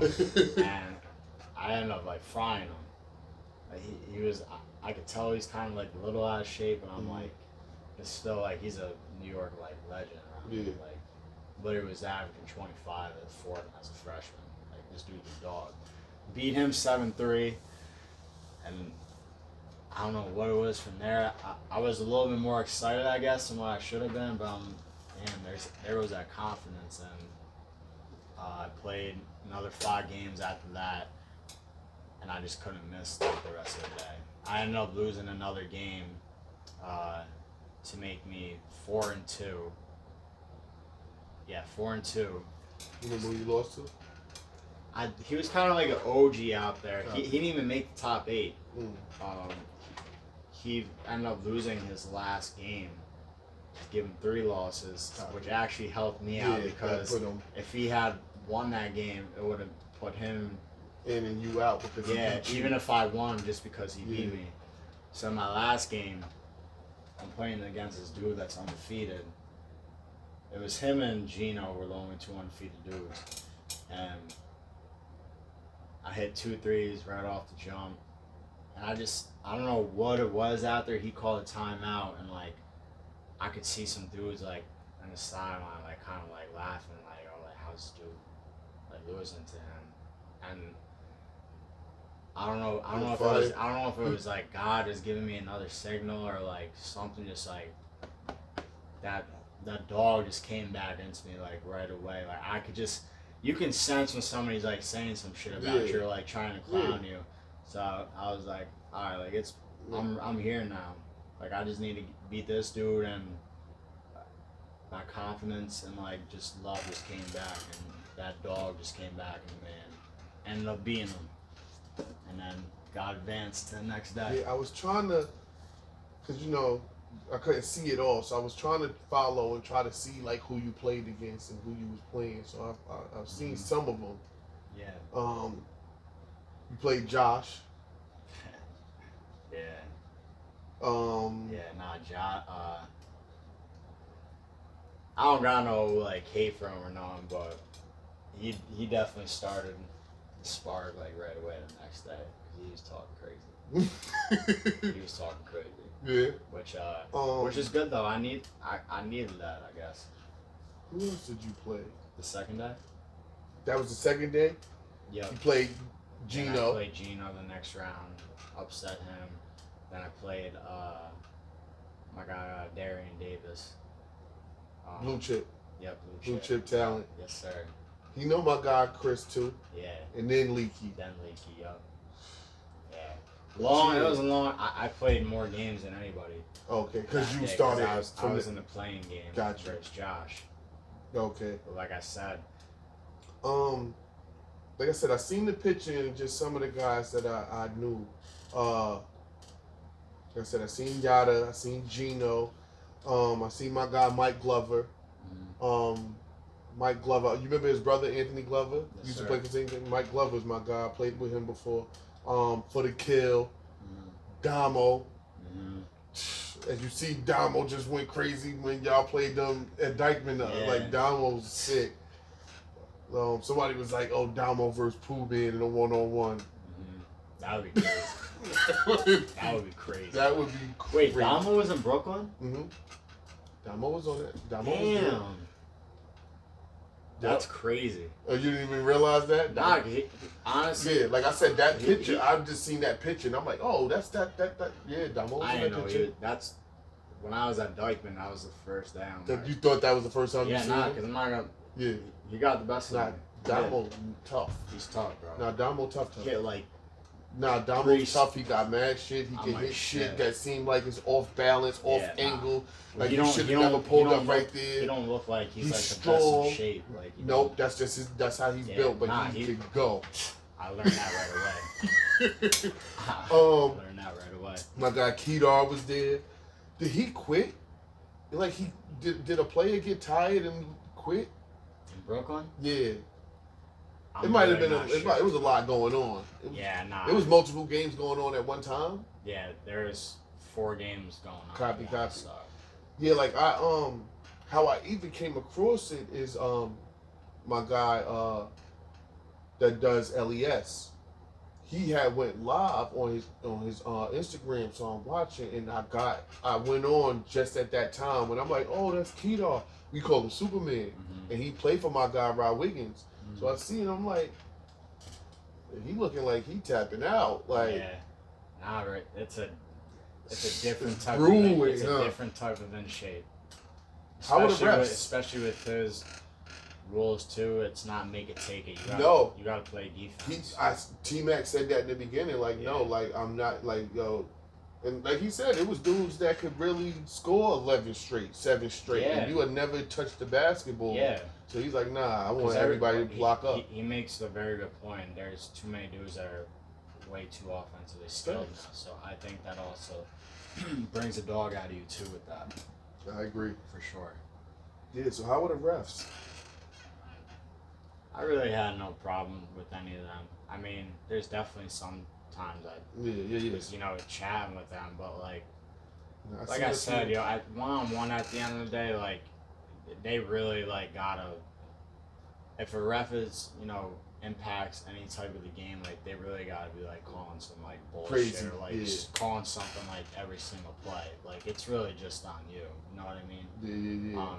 I had no, I've never really tried to blame a ref for any of my losses in any type of games in basketball, because... Now, I knew some of them. I know some of those refs, some of the guys, the older guy, short but really defined, boy-headed guy. Honestly, the ones in New York, I think I might have argued like 1 or 2 calls. My guy Lee Church, I won championships with Lee Church. Vegas a little tough. Vegas a little different though. But it's fun. But it's basketball though, so.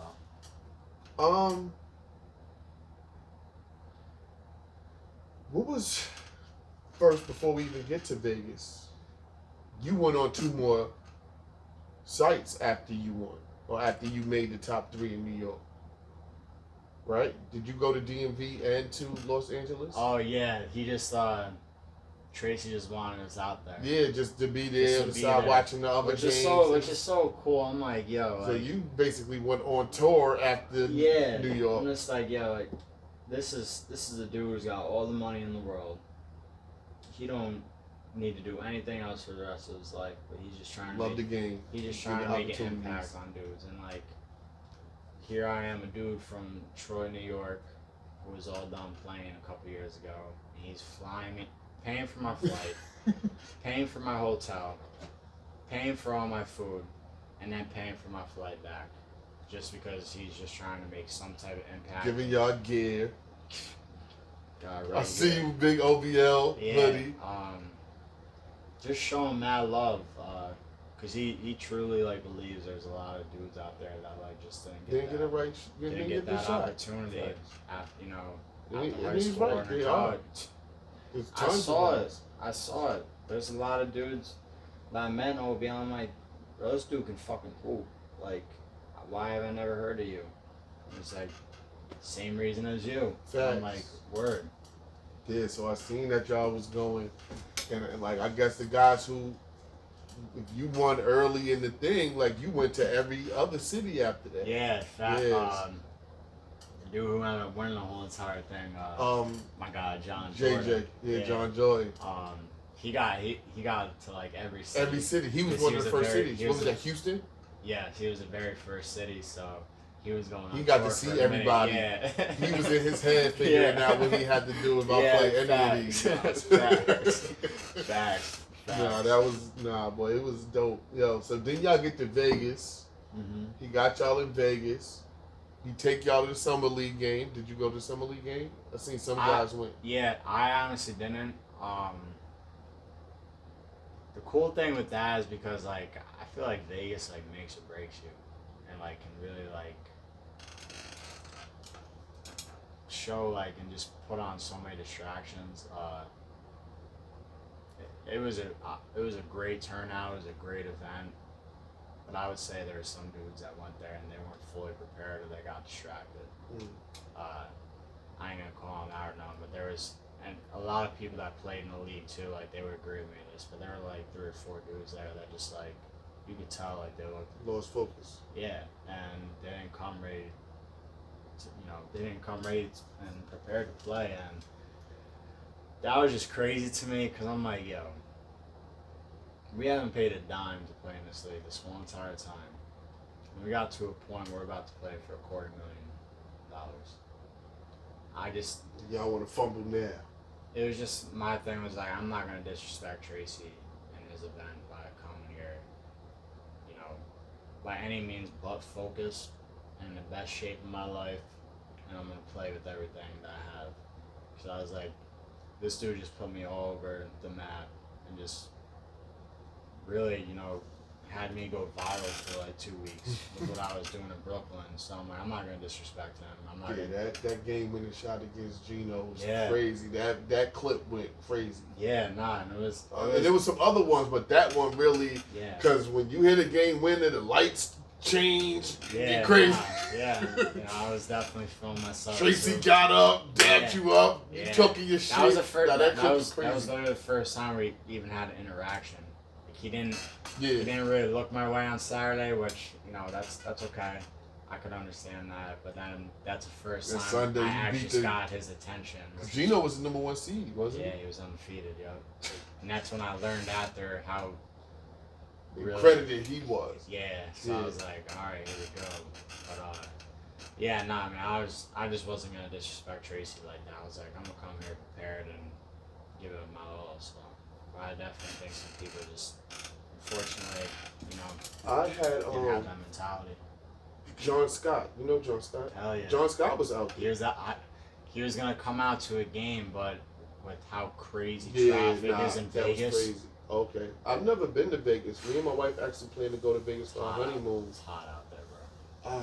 I hate It didn't drop below 105 degrees. Like it was like that, just humid. Yes. No wind, like I for the most of my time there, I just try to stay in my hotel. Even just walking to like the gas station was like, yo, this is brutal. This is brutal. Yeah, I'm not looking forward to that. In the building, because now I'm watching. I'm tuned in. I got it on the big screen at this point. Yeah. In the building, what were your reactions to Leaky Roof losing to White Chocolate? I was very shocked. So we had 5 New York dudes there.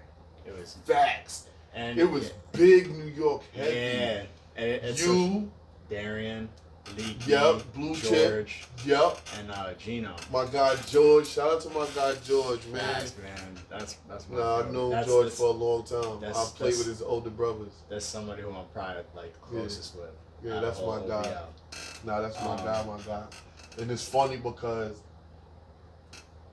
again how like things line up. He was just here playing for the Patroons. I know. And I'm that's how we started talking now in LA. I'm at the Patroon game and I'm sitting there with my guy Lee D's, Dev little brother. Yeah. I'm sitting at the game, I'm like, yo, that like my guy George. Cause he got the fucking waves spinning. Nobody waves spin like George shit. That gotta be my guy George from Long Island. Then he stood up and I just said his name. I'm like, yo, George, that nigga look. He said, oh shit, I'm like this. Then I went to a game, like maybe like 4 games later, I went and George is not there. So I go to my friend that works for the program. I'm like, where's George? She's like, yeah, I meant to tell you that they waived him. They sent him home yesterday. Crazy. I'm like, that's crazy. Yo, but 2,500 points of college. Oh, I know. Crazy. Oh, I know. But in fact, I reached out to him recently because one of the kids from here, Malachi Perry from Albany High, might be going to Manhattan. Oh, okay. So I reached out to George. You know what I mean? Yeah, nah. That's my guy, Mr. Beeman. We had big but New York. Like you said, it was 5 New York. Like New York was. But it was just so like we were on a bus in Vegas. I'm sorry, not in Vegas, in LA for the last trip. And it was me, Gino, Darian, and Leaky to that point. George played one down in LA. Yeah, so he won LA. I haven't even met him yet. But they're saying how New York was like the weakest spot. And then we added George to it. So then once we got to Vegas, we went out to dinner 2 nights before. And we're just like, you guys, how's New York? We got 5 of them, right? We got 5 New York dudes right here. Like, I think Houston had like 2 dudes, but everyone else was just from their other place. So I'm like, yo, you guys are just chatting. Like, we literally got 5 New York dudes. Even for George to go out there and win LA was crazy. Yeah. That was crazy. He told us he did it last minute too. Like 2 days before, he just booked the flight out there. And he was the 8th seed out there too, and he ended up winning the whole thing. Crazy. So that's how I met him, because after he upset the number 1 seed, he had like the same path as me. Yeah, that kind of connected y'all. Yeah, he just won the championship, and I was talking to him, I'm like, for a championship, I'm like, yo, bro, just utilize your timeouts right. Yeah. And I was watching how he played. I'm like, you're in better shape, but he also plays defense too, which helps him out. Like, he can really get a bucket and use his body to his advantage, but he can also lock up. So I was like, yo, just what the matchup was, I was like, this 10 bands is going to, bro. This is all on you now. Just like, be ready to go. And he did it. That's dope. Another dude that I know from New York, Tamel. Tamel actually, Ty was in Brooklyn, didn't make it, and I want to say, I think he went to DMV and played in DMV too. Is he lefty? Yes, dark skin lefty, slim. He went to FIU. Yep. Yeah. Ty. We just connected on Instagram a couple days ago, actually. Right, and he went down there and played in another. Was it DMV? He played in 2 different I know he did joints. Because I realized that because I was like the first person I kind of met out in Brooklyn. Like, we just chopped it up for like literally 10 seconds. But then, like, I had seen that face again. I saw he played at another spot. I don't think he made it to top 3 in either one. Yeah, right? but such a cool dude though. Nah, like, he's really a quiet dude. Like, he really don't say too much. Like, he really, you know what I mean? Yeah, nah. He's really. It's really funny.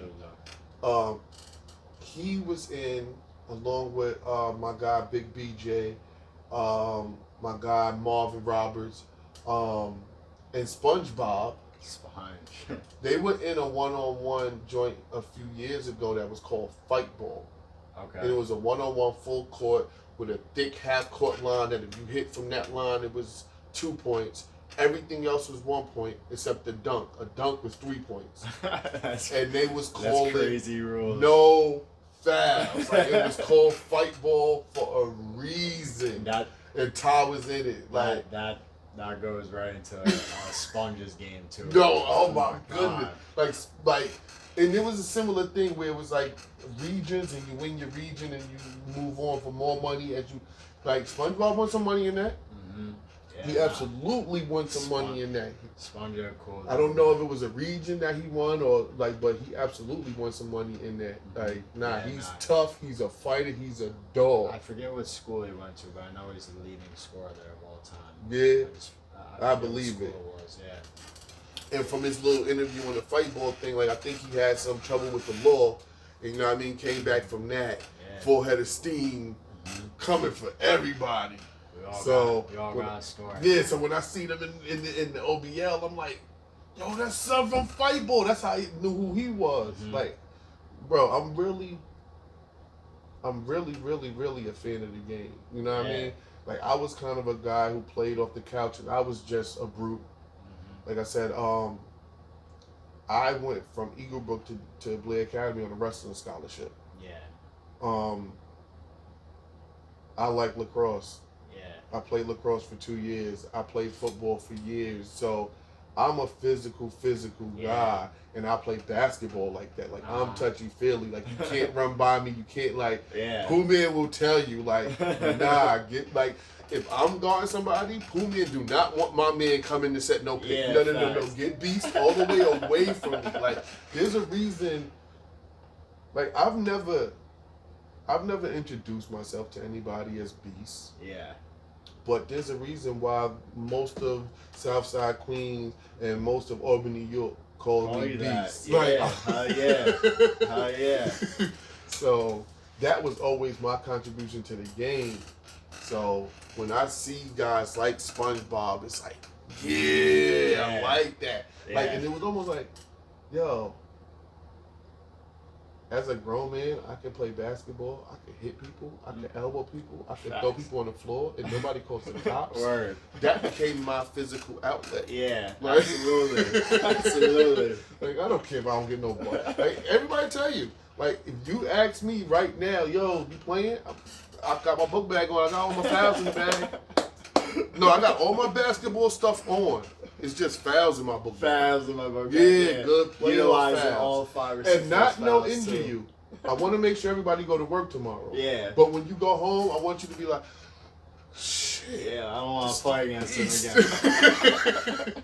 Yeah, I want that. And you know what I mean? To have like here in Albany, the Pooh Mans, the Tries, the Jump Shot Scots, they all tell you like, no, get Beast away from me. Yeah. Like facts. I would rather not. That's so funny. So to not be a name, to not be a guy who was on nobody's radar, Yeah. and have like The Punisher. Rob Wiggins, they call him the Black Bobby Knight. Mm-hmm. He is arguably the top street ball coach in the country. Mm-hmm. He's out of my hood, out of Southside Queens. I've He heard coaches the Sean Bell All Stars. They used to be called DDN, which stood for That's Them Niggas. So like even if you go to his Facebook, it might say That's Sean Bell / crazy. DDN. That's Them Niggas. He asked me to play with him, and I played with him in Watson. And we played against Half Man, Half Amazing. Like, after the game, Half sought me out. He went to come find me. He was like, yo, that's the fuck you playing. Like, that type shit. Like, yeah, that's love. the ref, y'all, I want to say, he reffed the game before y'all game. He reffed the high school game before y'all game in Dykeman. He reffed me in college. Yeah. I went to York College. He reffed me in college. I went to play in Gun Hill, and he was the ref there. As soon as he seen me walk in, he was like, "Oh yeah, this is your kind of game. You gonna like this out here." You saw one of the dudes that was reffing a Dykeman. He was sipping Yeah. a little 40. Yeah.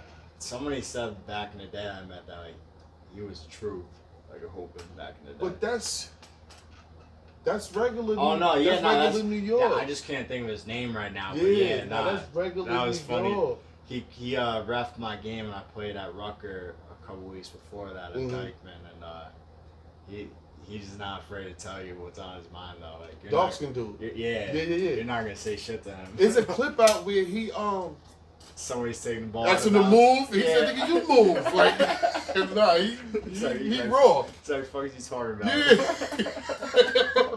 Yeah, like you thought. Yeah. Like, yo, watch out. But what's like sound like they Yeah. like fuck you talking about? You watch out. Yeah. You watch it. No. That's not funny. Yep. Nah, but that's a regular story. Yeah. In most major cities, like people you never would think, like even here, we was on Clinton Ave and the dude walked through.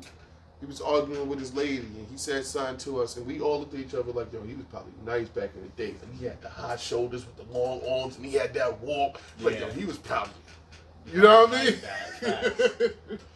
Because you know, being from New York City, you run into guys like Joe Hammond, the Destroyer, who right now still could probably hit 30, 40 free throws in a row. Yeah. You know what I mean? Like, you get him at the free throw line, and some stuff is just muscle memory. Like, he did an interview a few years ago, and the guy got the camera on him and talking to him like, yo. So first he asked him like, yo, if I asked you who the best street ball player you ever seen was, who would you say? He said, man, to answer that, I had to look in the mirror. Because I don't know if you know the story of Joe Hamilton. They said he gave Dr. J 50 and a half out there. Damn. Like, they did that. He feels like it was on purpose, but he said somebody told him the wrong time for the game, so when he got there, it was halftime already, and he came and gave him 50. That's OD. That's crazy. That's So OD. he started shooting free throws, and the dude was like, well, how many free throws can you hit? He said, man, I set your camera on fire. Man, that thing gonna run out of battery. Like, it went into commercial break with him I'm still. I'm gonna have to look him up. Yeah, Joe the Destroyer Hammond.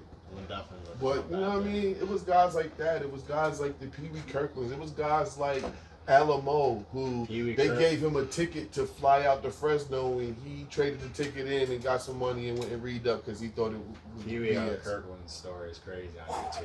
That's crazy. But he had money. Yeah, I know. So the money that at that time the NBA money was nothing. He was like, I make that. Yeah. That's weak money. Get out of here. Yeah, that's regular. That's day to day. Yeah, get that out of here. More than NBA money. Too. You want me to leave my family and pick up and leave everything to come do what y'all tell me, man? Yeah, I hear him though. At that point in time, in his life, yeah, I can understand it.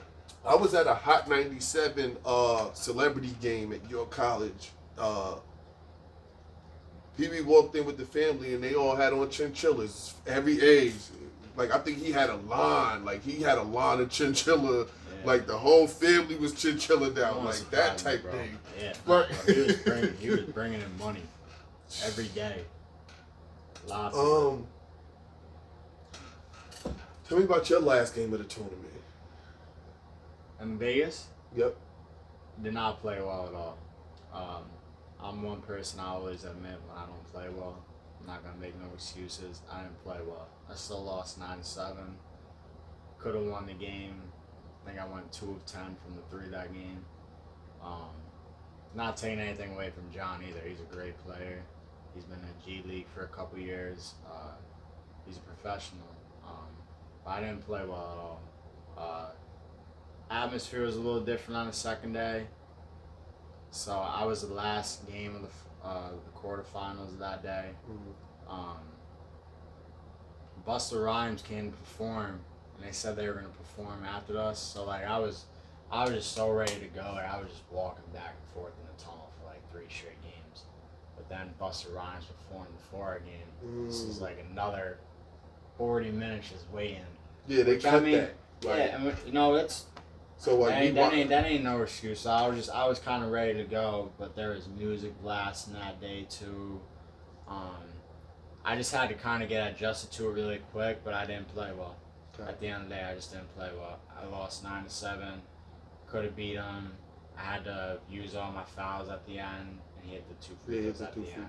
Yeah, and it made me feel a little bit better because I wish my guy George won it though. Yo, I wanted George to win, man. I wanted him to win, but it made me feel better that John did, because then I was. Of course. Brooklyn, I lost to Listen, of course, I get it. Yeah. I'm like that as a sports fan. If the team that I'm rooting for lose, I want the team to beat them to win it all. So at least we lost to the champion. Yeah.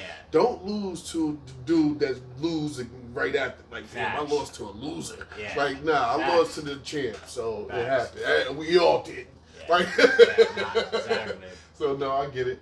I get it 100%. So tell me about the George game. Tell me about George and John. How was it watching that game? Well, I was alright. I left right after our game. I was definitely.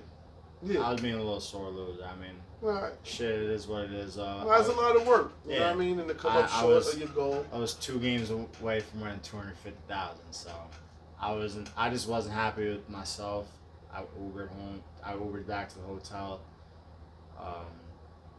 Got a little wine for myself. I was like, I'm gonna watch championship game on my phone.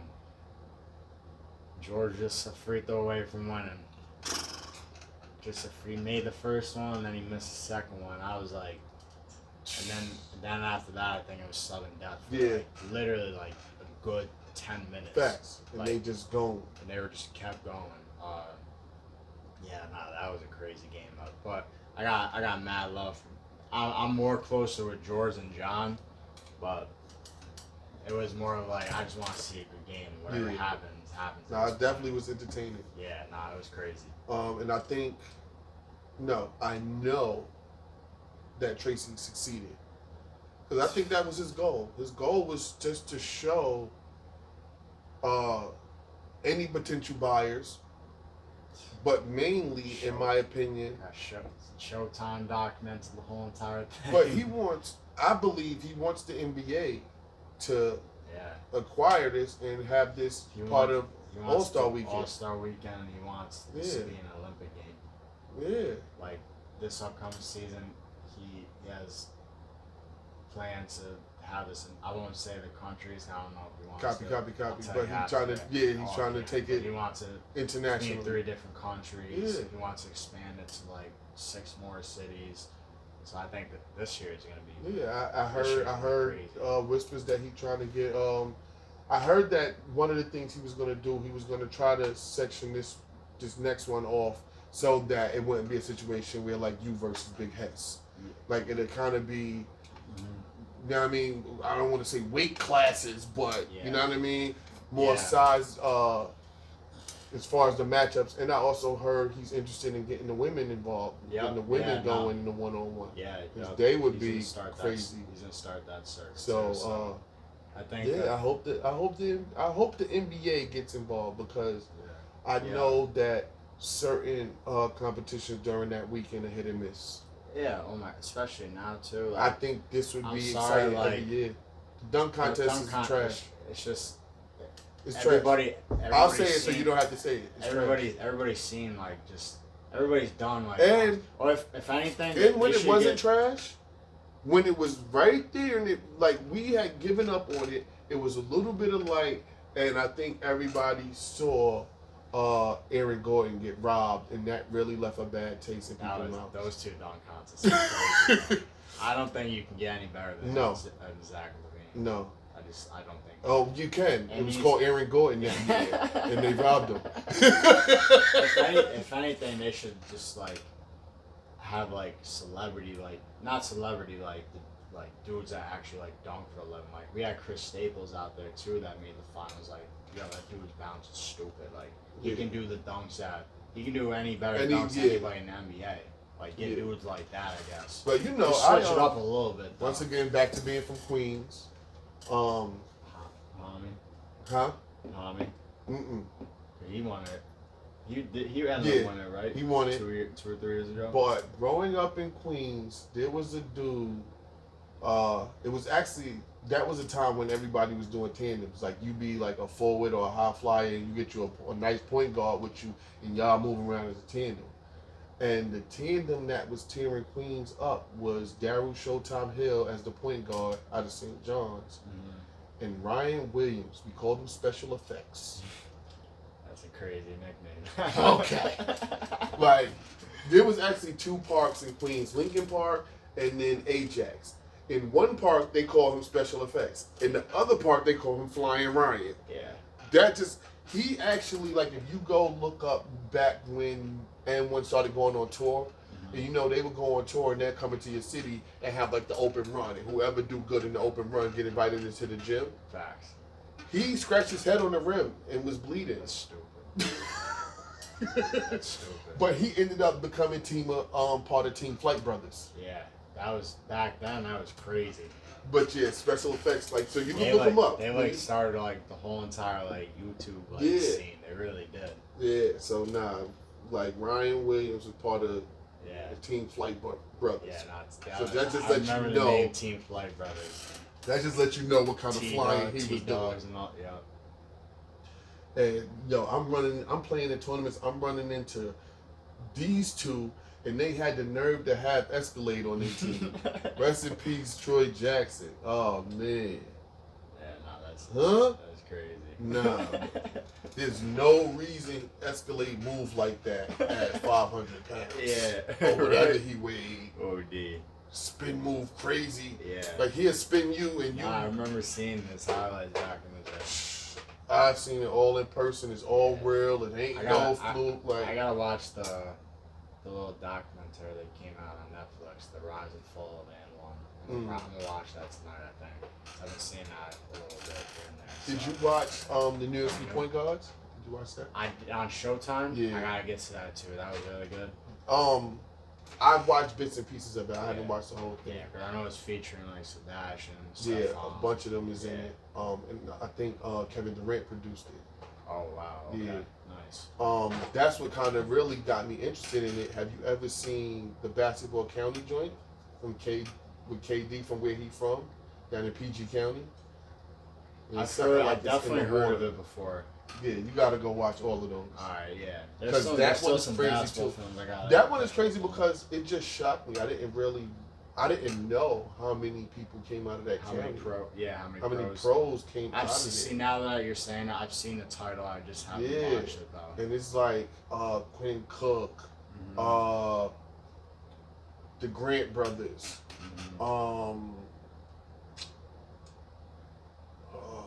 Michael Beasley. There's a bunch of them, and it was a dude out there that kind of took a lot of them under his wing, started the AAU program, started the traveling team, and the story was like they didn't even know that he was hustling and getting street money until he got arrested. Yeah. You know what I mean? Like some of them lived with him and all of that, and nobody knew he was getting street money until he got arrested, and that kind of, you know what I mean, took some of them down. And maybe some of the cause of Michael Beasley depression, you know what I mean? Like when this the only person I got, and then he go, and now I'm back to having nobody. Yeah. You know what I mean? That Michael Beasley podcast, it's a great podcast. What's the name? Pivot? Yeah. That was a great podcast. Nah, that was a great episode. And it's just like, you know, it's real. It's real. Really, and people think sometimes when you make it to a certain level, or because you're on TV, or because you come from a certain demographic, that you can't go through these things, that you can't experience these feelings. A lot of people think pros are like ghosts. It's just like nothing ever bad. Yeah, nah, depression does not discriminate. Bad times, feeling lonely, like that shit does not discriminate. So let's go positive. Let's get out of that. Talk to me about some of the doors and opportunities that have been opened up for you since OBL, although you didn't win the money. Yeah. What did you win? My respect. Say that. Especially from a lot of people I haven't heard in a while. Just a lot of love started coming back in, but I'm a person that takes no from everybody from like the jump, so like, I can tell when I'm getting fake love. I can tell when some dudes are just, you know, trying to be corny and interested in the moment. Yeah, so like I took note of that, and like, you know, I'm too grown now to, you know, let that get away from me, but it's always something in the back of my head that I always, you know, keep as tabs. And I appreciate all the love I've gotten, especially from a lot of dudes, a lot of the tournaments I played in New York this summer that wanted me to come out there.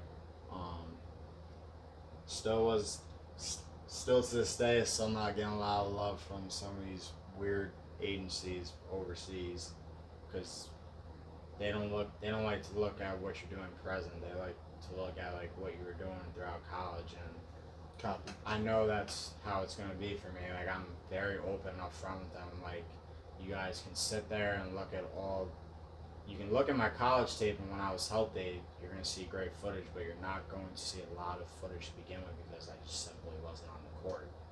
And when I show them I've had 3 season-ending injuries, I was just like, the stat you guys are looking for is not what it is, but I am going to show you this. I have an NBA Hall of Famer that's going above and beyond for me and talking as great as he can about me. Like, here's something that you guys can take. If that's like what you're afraid of me, like, here's Tracy McGrady literally talking great about me. They'll just leave me unseen, or they'll just be like, it's still going to be tough. And I'm like, all right, you know, we're just going to keep working. And then a couple days ago, something crazy happened. Like if this was Drink Champs, we make some noise for this. Something, yeah. So it's funny because after I got the call, I sent it to an agency, and they left me on scene again. This is probably a little petty of me, but I just sent it back like laughing emojis. I was like, you guys are corny.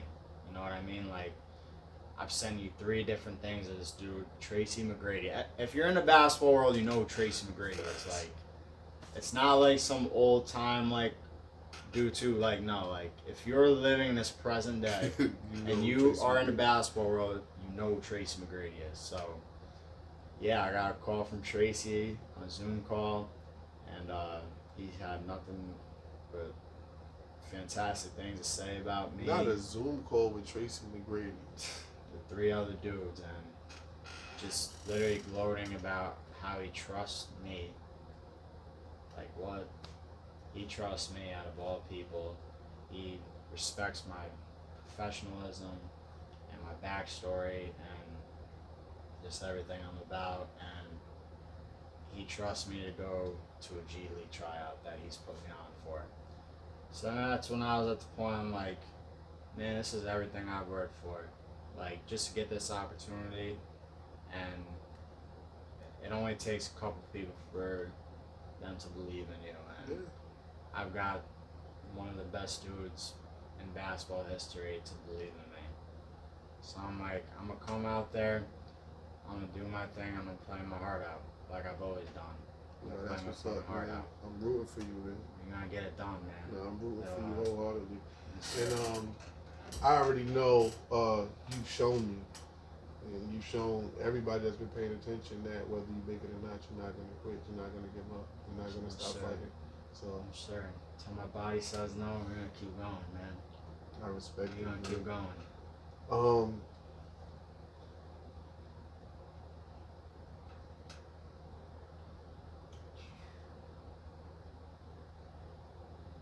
So since you've been back active, been back playing, how's the struggles?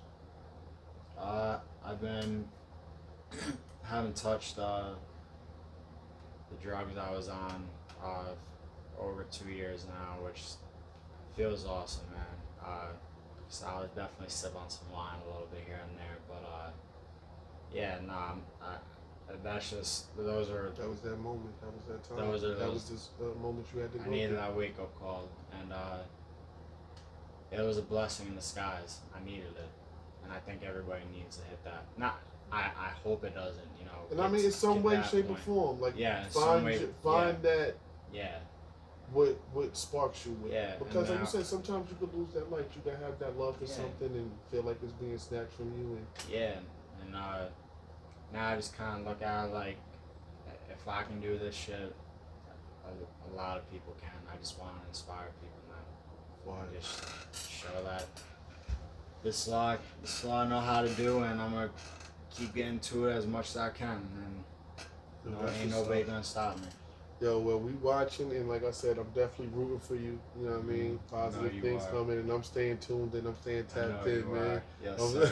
I know you are. Yo, man, let the people know where to follow you, man, on social media and all of that, so they can get in tune and tap in. Usually on my Instagram at Zach Radz 12. When we get to the Radz, it'll be 3 Z's at the end. ZACHRADZZZ,